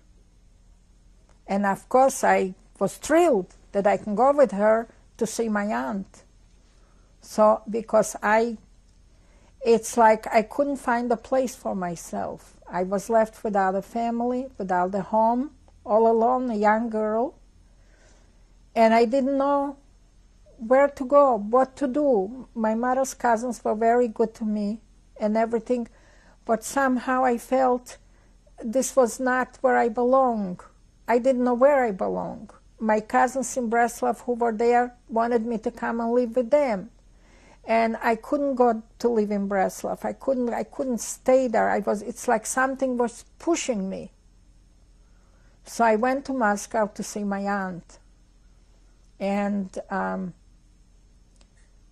she said I couldn't stay there because you have to, have papers to be able to stay in Moscow. And she couldn't get the papers for me. She went to see some people, and she couldn't work anything out. So I came back to Latvia. To your cousins? Yeah, to my mother's cousins. And on one of the trips where I used to go see my cousins in Bratslav, I met my husband. How did you meet him?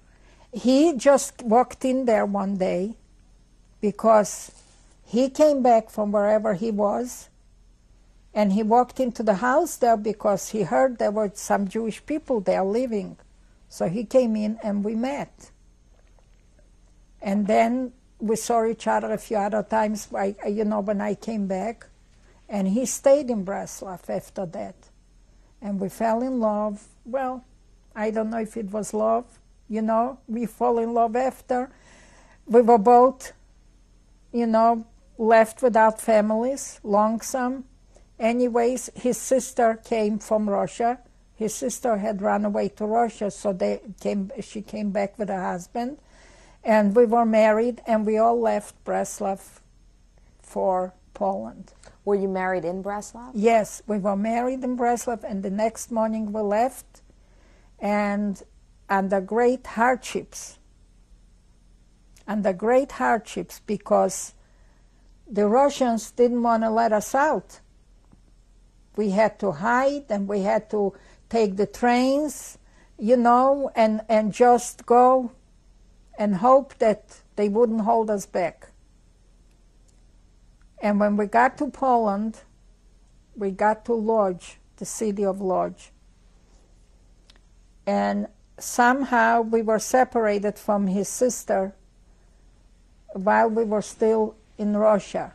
So my husband and I left, and they stayed in Vilna. And when we came to Lodz, we didn't know where to go. We didn't know if there was a Jewish community center or something, or where people that were left without homes, without anything, we were displaced persons. We had nothing, we had nobody. While we were in Vilna, we met a couple elderly people. And we stayed there in a house where they were staying. We were there only like a few days. But when we walked out the railroad station to find out where we can go, the first person we met was this lady. And my husband said to her, Sonia, is there a Jewish community here or something that organized that we can find a place to stay or something? She says, listen, we are staying in a house where the ghetto was in Lodz. Has no windows, no doors, no beds, no tables, no chairs. We sleep on the floor. And if you don't mind, you're welcome to come. So that's where we went. And that's where we stayed for, I don't know, maybe 3 months we were there. And my husband's sister and the husband came. Also, we found them, they came, they found us. And then from there,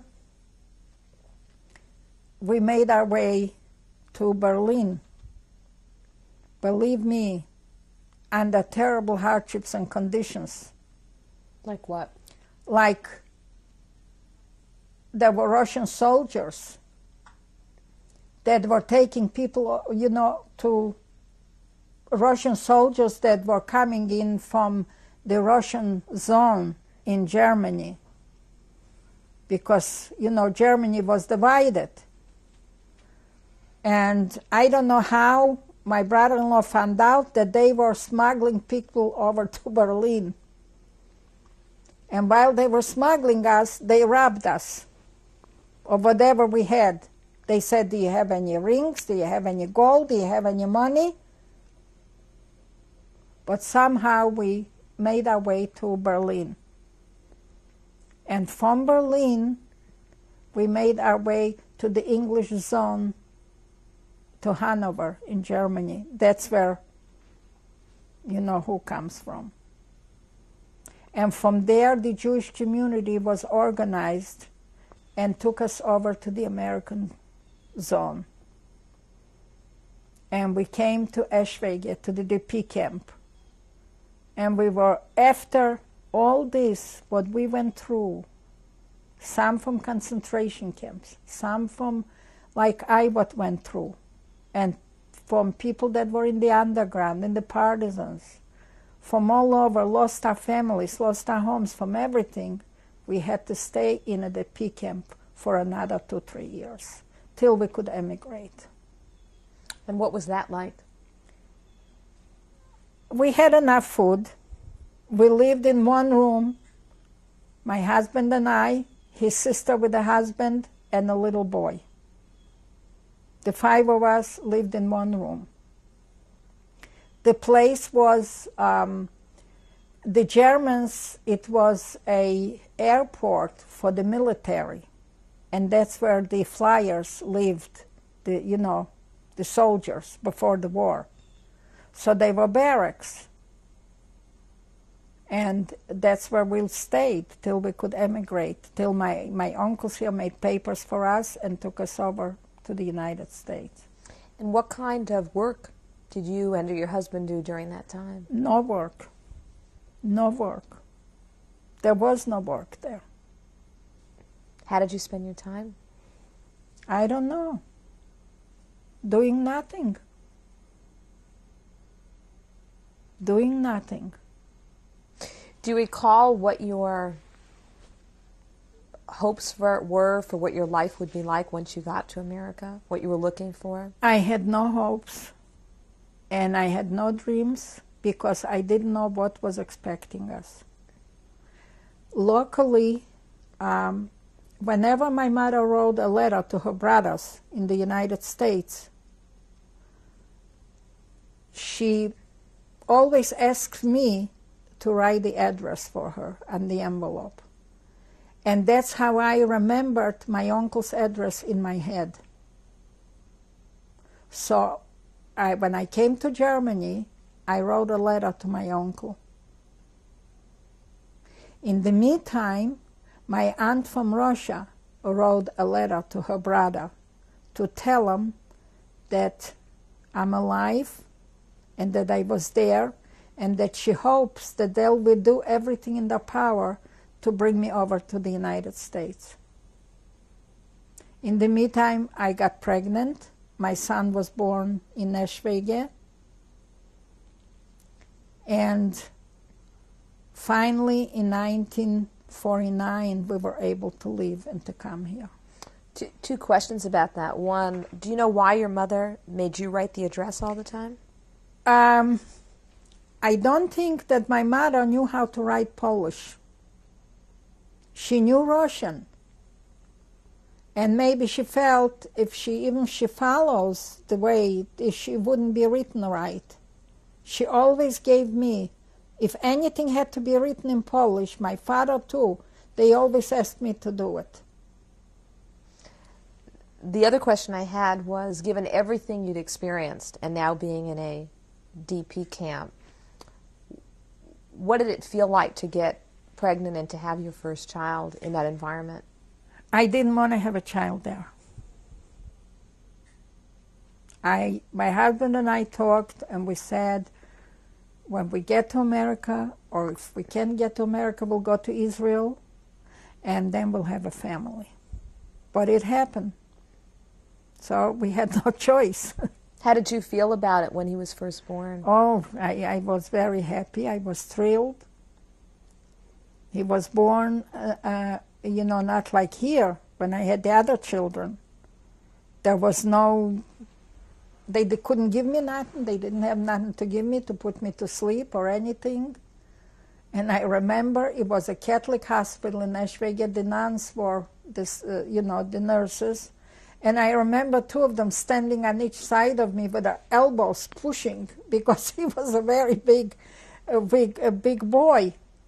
And they were standing and pushing me right here. So I had a very hard time. We came here, he was 7 months old. And when you came to America, where did you actually come to? The boat docked in Boston. Marina Jumper. We came, the boat was called Marina Jumper. Somewhere I have a picture of it. It was a military boat that was converted to take. My husband and I were very sick on the boat. Very sick. How long was a trip was it? I think it must have been at least 10 days or more. And it was in March, end of February, March. We came here the 13th of March. The seas were rough. It was a terrible voyage. And the two of us were so sick that we couldn't eat nothing. And some of the people that were on the boat, as a matter of fact, two of my friends happened to be with us on the boat. They took care of the baby. They gave me little jars with baby food to feed him. I didn't know what it was. I was afraid to give it to him. I never saw that. And when we came to Boston, my two uncles and my aunt were at the pier to greet us. And from the boat, they took us to, what's that gorgeous hotel in Boston you should know? The Ritz. Mm-hmm. They took us, that's where they stayed, and they took us to the Ritz. And all the food and the beauty of the hotel that I never saw in my life. And my uncle said if we would like anything to eat or drink. And I said, all I want, you should take us home. I don't want to eat anything. I don't want to drink. Please take us home. And they came with a beautiful new convertible, and they brought us here to, my uncle lived here in Fairfield. And when we walked in the house, my cousins, everybody was there. My mother, some cousins. And of course, they helped us get settled. My husband got a job. Doing what? My uncle owned a transportation company. It was called National Transportation here in Fairfield. Well, it was in Bridgeport, and then they built a new terminal, so they moved it to Fairfield. And my husband worked nights, alone in the trucks. And we were very happy. They got us an apartment and whatever furniture, they helped us settle down. And we were thrilled. We were thrilled that we came to this wonderful country with wonderful people and a loving family that helped us.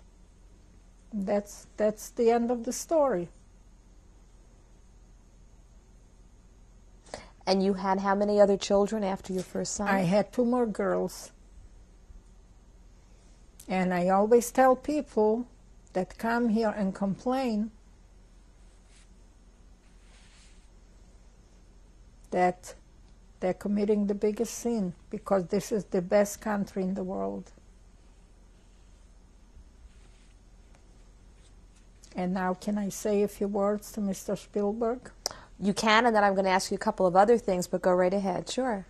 That I'm very grateful to Mr. Spielberg for giving the opportunity to all the Holocaust survivors, including myself, to do this, to bring our memories to life.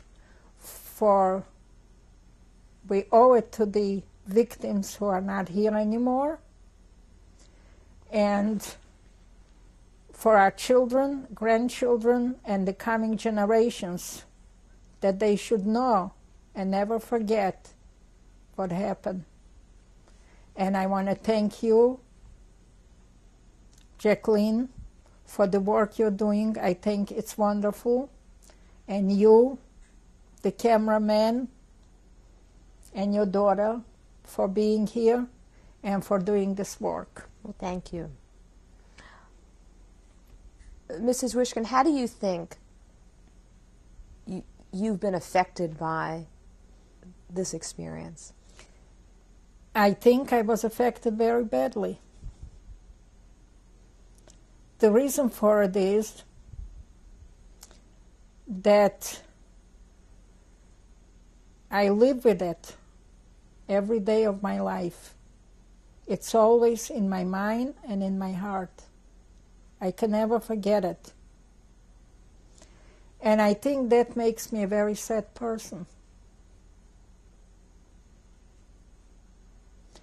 But when I think of, and I think many times, why was I chosen from all my family and friends and relatives? Why did I survive? Why was I chosen to live? And I find myself blessed. I'm very blessed that I can live and have children and live to have grandchildren. Wonderful children and wonderful grandchildren, and many friends that I found here in this country. That I feel I've been blessed. If I die tomorrow, I have no regrets. Why do you think you survived? I don't know. I don't know. It's not because I was braver than anybody else or smarter than anybody else. No, I don't know. I lost my faith in one way, but there are many times when I think to all what's happened to me, I say there must be a God or some kind of power that's pushing me, that chose me to live. Why? I don't know. I have no answer. And when I went back to Bratslav a few years ago to visit the graves, I said to my girlfriend there, I said, you know, Masha, I'm walking the streets and I'm going to the graves, and it's like I hear my mother's voice saying to me, why have you come back here? Go home to your husband and to your children. It was a terrible experience to go back there. But at the same time, I felt I had to go back. I had to go visit the graves and have a good cry. I had to go back. Will you go back again? No. No. No more.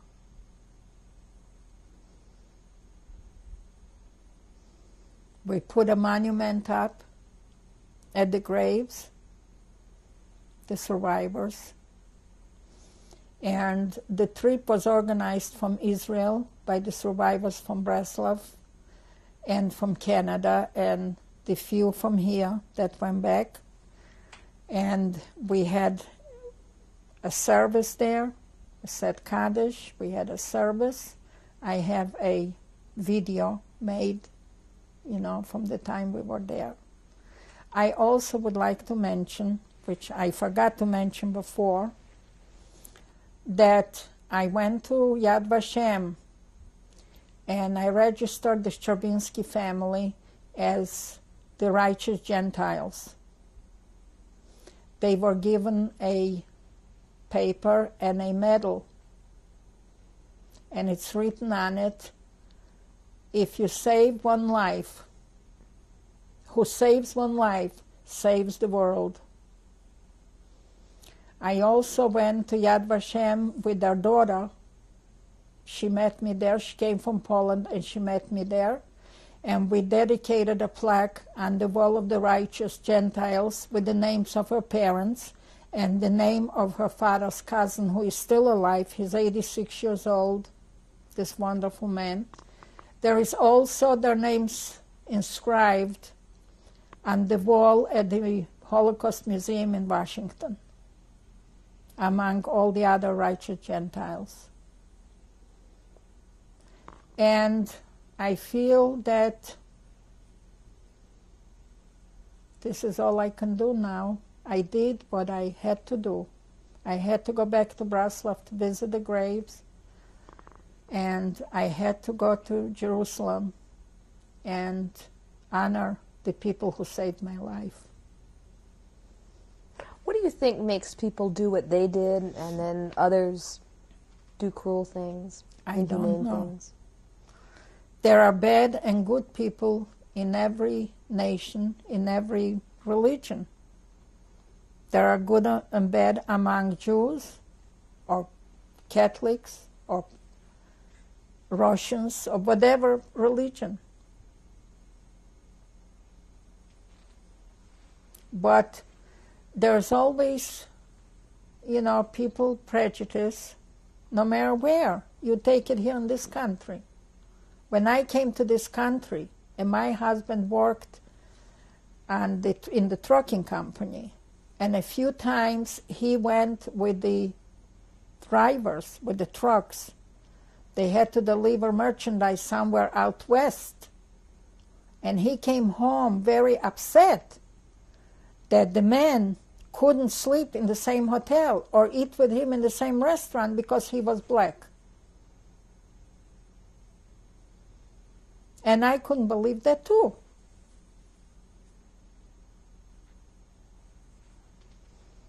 So who knows why people are the way they are? I don't know.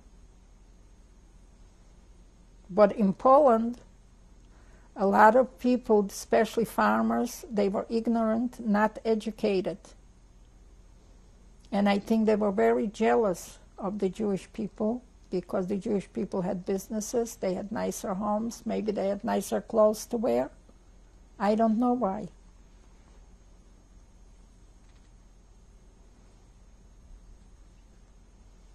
But I think it still exists. When I went back twice to Poland to visit the Stravinsky family, none of the friends or relatives came to the house or called on the telephone the time I was there. And I think, that's my opinion, is that they didn't tell them anything, that they hid a Jew or that there's a Jew coming to visit them. They maybe told them they will not be home. They're going away. Before we end, Mrs. Wischkin, well, let me ask you first, is there anything else you'd like to say or add before we close? I think I said everything. I don't know. Okay. You described at the very beginning of our interview and throughout a very, very happy family, wonderful mother, wonderful father, lots of children, and you had that experience with them for 14, 15 years. What do you think that gave you in terms of strength, belief, and the opportunity to create your own life? Well, I think that I am a good person because of that. At least that's what my friends and my family think. And I think it comes from my parents, my family, by the values they instilled in me, and especially my grandmother, whom I loved very dearly. And what else can I say? My parents were religious people, and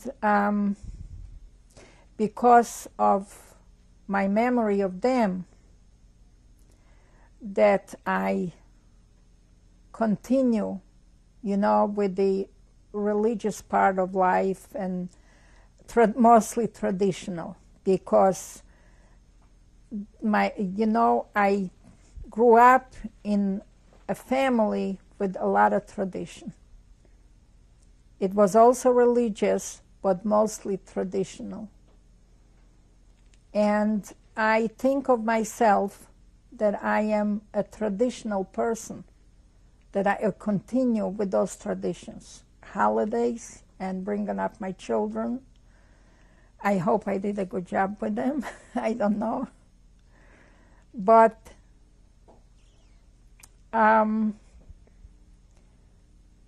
I've heard from a lot of people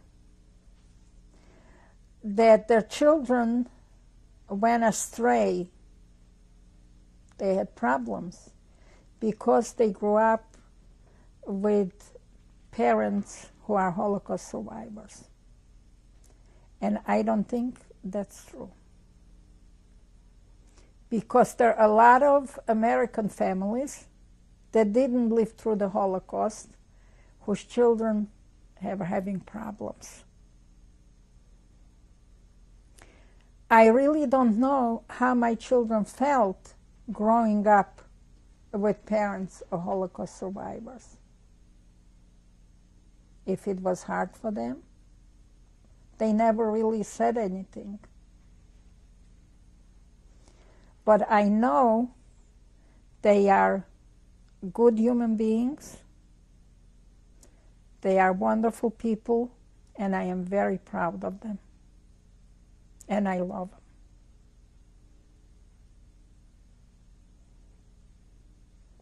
Thank you very much for taking the time. Thank you for doing this, for giving your time of yourself, your time and your patience for doing this. Thank you, Mrs. Wischkin. It's been a real honor today. Thanks. Oh, thank you. I hope I did all right.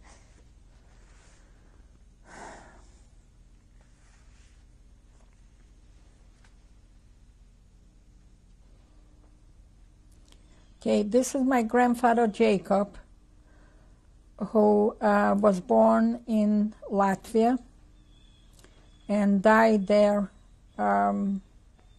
before I was born. I don't know what year he died in. And this was your grandfather on which side? On my mother's side. So his last name would have been? Kramer, Jacob Kramer.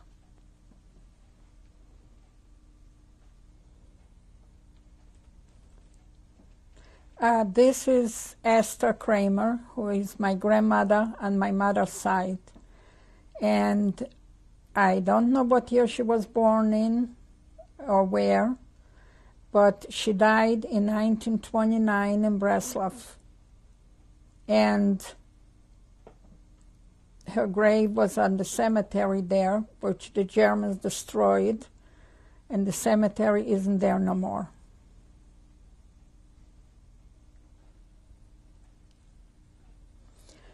This is a picture of the grave of my grandmother Esther, who was the mother of my mother. At the dedication of the stone, on the left side is my father and my brother Jacob, and on the right is my mother Fega. And when was this taken, do you know? This was taken in 1930, in the fall. I don't know what month. And where was this taken? In Bratslav, on the cemetery. The Germans destroyed the cemetery, and the Russians built a restaurant and a high school on the spot.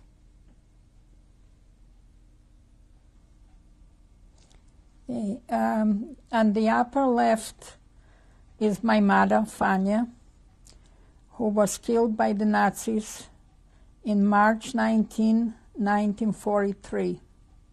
Next to her is my father's brother, Isaiah, who was killed by the Nazis in Bratslav in June 3rd, 1942.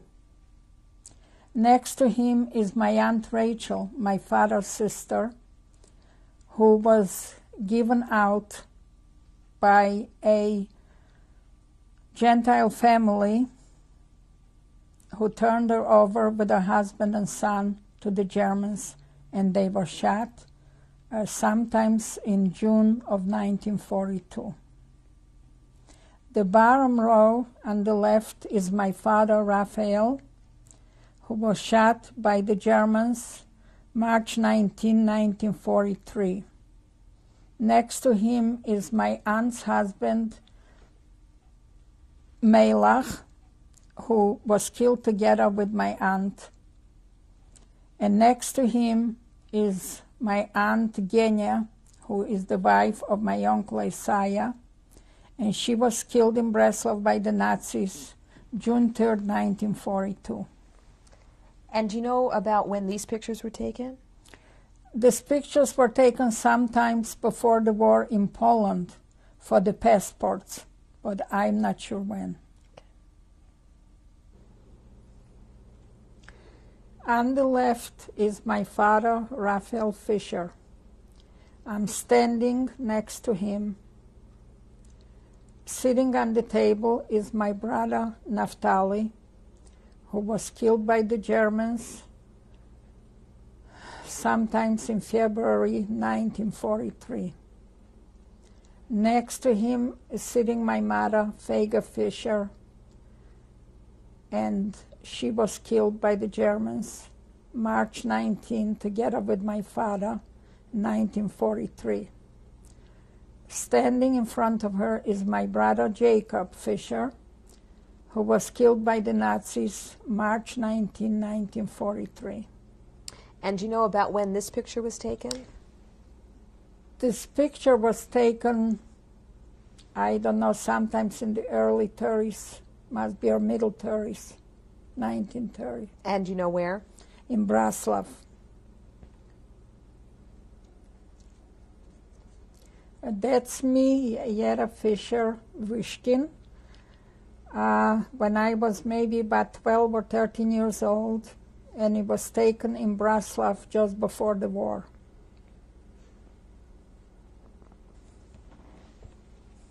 This is my brother Naftali Fisher, who was killed by the Germans in February 1943.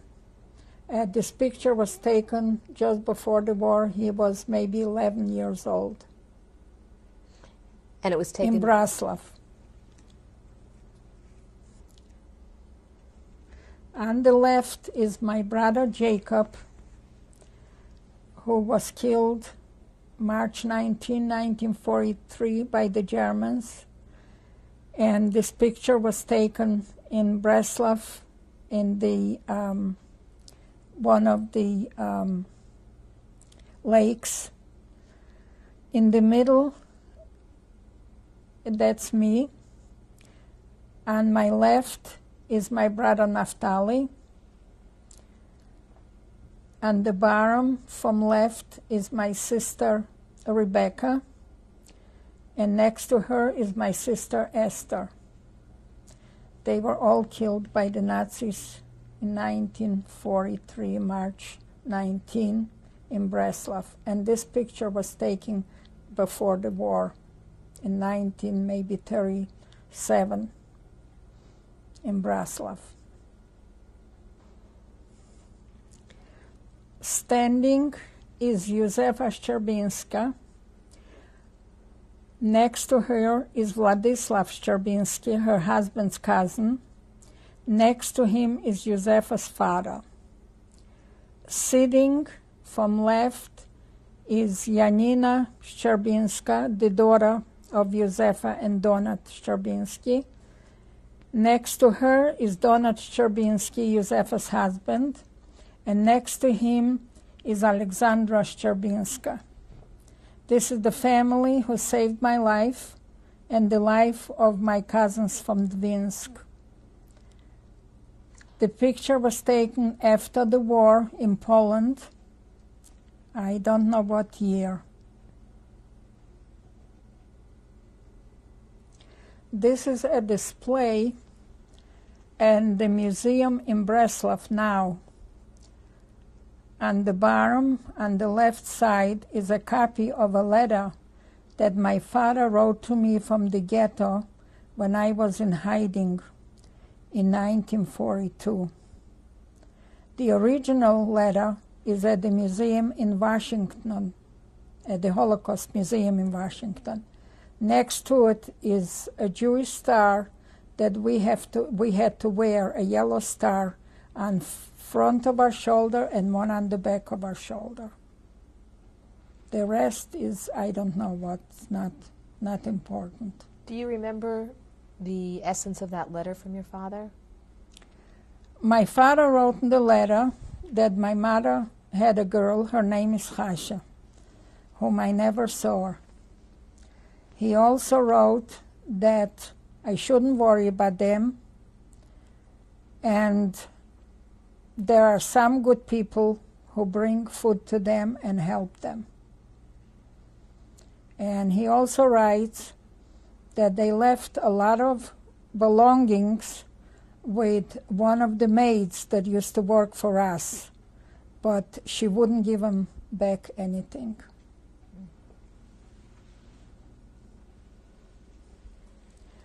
This is a picture of the two mass graves from 1942, where the Germans killed most of the Jews of Bratslav.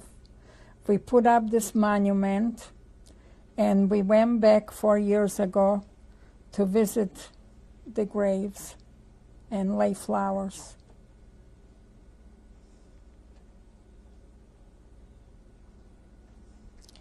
This is a picture of the third grave of the Jews that were killed in March 1943, where my family, my parents, my brother and sisters are buried. That's me and my husband sitting on the grave when we visited 4 years ago.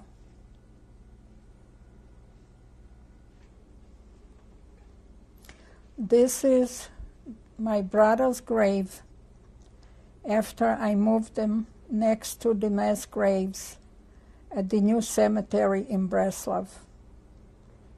And I was there 4 years ago. Now, is his the one that is standing out there? The first one? Yeah. Okay. This is our house in Bratslav on Pilsudski Street, which is called now Lenin Street.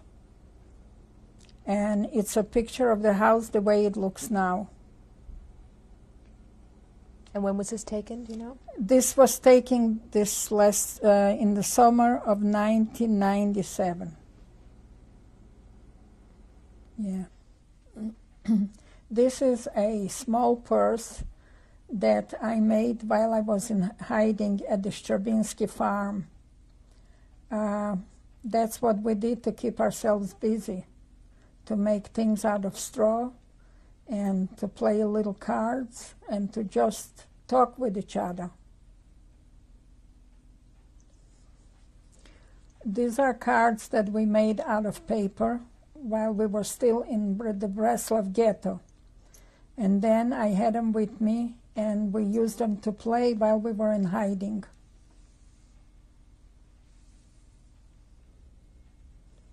Okay. This is my brother Naftali's belt. It's the only thing I have left of him. When he left me, I guess he forgot to take it. Mrs. Wischkin, thank you very much for doing this. Thank you. Thank you. Mrs. Wischkin, it looks like you have everyone, if not everyone, close to everyone here in your family. Can you start by introducing and telling us who's here? Yeah. This is my wonderful husband, Max. My son, Ron. My daughter-in-law, Shelley. And their sons, Yona and Ilan. Where's Ilan? The other side.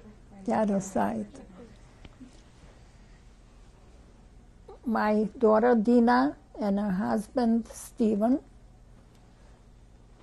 My daughter, Deborah, and her son, Seth, and my two granddaughters, Jessica and Rebecca Lillian. Why was it important to you to have your family here today? It was very important to me because I want my children and my grandchildren always to remember what happened, of everything I have said in the tape, and to always know and be proud of their heritage and of their families. Before we start, did I leave somebody out to introduce? I'm sorry. Oh, Jacob and my two grandsons, Jacob and Seth Rosenbaum. Robert, I'm sorry, Robert and Jacob Rosenbaum. Okay. I forgot about them. Ronnie, let's start with you. Why was it important to you to be here today? Just to show my support for what my mother and father have gone through and what they've achieved for being 50 years in the United States. That I wanted to say to them that it has an effect on me. One of the reasons I chose to join a synagogue that had no physical location was to be able to be part of a group of people who were starting a new synagogue after so many were destroyed, and being given the opportunity to do something like that, whereas I have no aunts and uncles, I should say many aunts and uncles who didn't have that opportunity, and first cousins who didn't have that opportunity. And it was important to me. Anyone from that part of the family who would like to say something? Dina. Okay. It's always been important to, I think, all of us, that my parents in some way help for us to remember what happened to them, and again, so we could pass it down to our children and grandchildren. And this sort of has sort of come full circle for the three of us in trying to get my parents to write things down, talk about it. And in 1981, I gave my mother this nothing book, which is still a nothing book, still empty. But I wrote in it, this book of nothing is for you to fill with life, your life that is. It is so important that we remember what happened so that we can tell our children, who will tell theirs, for no Jew on earth should ever forget. This is the one request I make of you, to write it down so that we will have it for always. I know you say it's hard, but the longer you wait, the harder it gets. So I ask you, again, to write it, in Yiddish if you'd like, but write it, for I need to remember, I want to remember, I will remember. I love you, Dina. So this videotape sort of fills the pages of this book for us. Anyone else from Dina's family who wants to say something? Okay, Devorah? I personally want to thank Steven Spielberg and the Steven Spielberg Foundation for doing all these videotapes, not only for our family, because we didn't really know everything that happened to my mother, and we wanted to know, but I believe personally that all the Jews, especially in America, do not really know what really happened during the Holocaust. They don't really know how bad it really was. Schindler's List only is a fraction of what happened. Things were much, much worse. And I believe that the Jewish people cannot go on spiritually until they really come to terms with the Holocaust. It was the worst catastrophe that has ever happened in our history. And until we can really know the whole encompass of it, we cannot go on. And others from this side of the family? Rebecca? All my heroes share one quality, and that is bravery. But the hero that shows it the most is my grandma. My grandma went through the Holocaust and survived it, not only mentally but physically too. Bravery is living in a tree for 3 days, which my grandmother did. Bravery is surviving something that killed 6 million Jews and over 12 million people altogether. My grandma survived something I don't think I would be strong enough for. She is still able to talk about it so that her grandchildren will know their heritage. Anyone else from the family who'd like to share any thoughts, impact on your life, your thoughts or feelings before? Well, I want to interrupt because I wanted my mother to, almost all of us that are here were named after relatives that died during the Holocaust. So I wanted my mother to sort of name us and who we were named after. Excellent, so okay. that we would, I mean, we all remember in our individual families, but it would be nice to have it. Okay. So do you think you'd do that, Ma? I guess so. Raphael was named after my father. Devorah, my daughter Devorah, was named after my husband's father, whose name was David, and her middle name is Faye, after my mother, Faye. My daughter Dina was named after, her name is Dina Lynn. She was named after my husband's mother and after my grandmother Lana. My grandson Yona Lev was named after My mother's father. My daughter-in-law's grandfather, and his middle name, Lev, is named after my husband's brother. Ilan Naphtali was named after my brother Naphtali. And Jessica Beth was named after, her middle name is named after my husband's sister. Rebecca Esther is named after her grandmother Rebecca on her father's side, but also one of my sisters, Rebecca, and my other sister, Esther. And Seth, what's your middle name? Michael. Seth Michael was named after his great-grandfather and an uncle, after an uncle, yes. And Robert, Brian was named after, Ephraim was named after Steve's uncle. That was my brother. And my husband's brother Ephraim. And Jacob was named after my brother Jacob. I guess that's all. Okay. Mr. Wischkin, Yeah. what did you want to say? Well, I'll say, my wife, Yetta, I love you. The second, I appreciate it to overlook my handicap, and you married me, even my handicap. Was not handicapped. You never made me feel I was a handicap. And for to live through all of the German experience what we had, it's unbearable. And it was hard even to talk about it. All through the years, we came to this country, we didn't very little talk about it with the kids. And I feel bad for my children. I see all of my grandchildren now, and I spoil them, and they didn't have the... Our regret is that they never had grandchildren. I mean, grandparents. Grandparents. Somebody to spoil them. So I feel blessed that I live to have children, wonderful children, and grandchildren. I'm very proud of them, and I love you very much. Me too, all of us. Thank you. And thank you. Oh, thank you. Thank you too. If you've enjoyed this video or know someone who would, please share it. Tziko Limitzvot. If you'd like to be notified of upcoming episodes, click subscribe to be notified.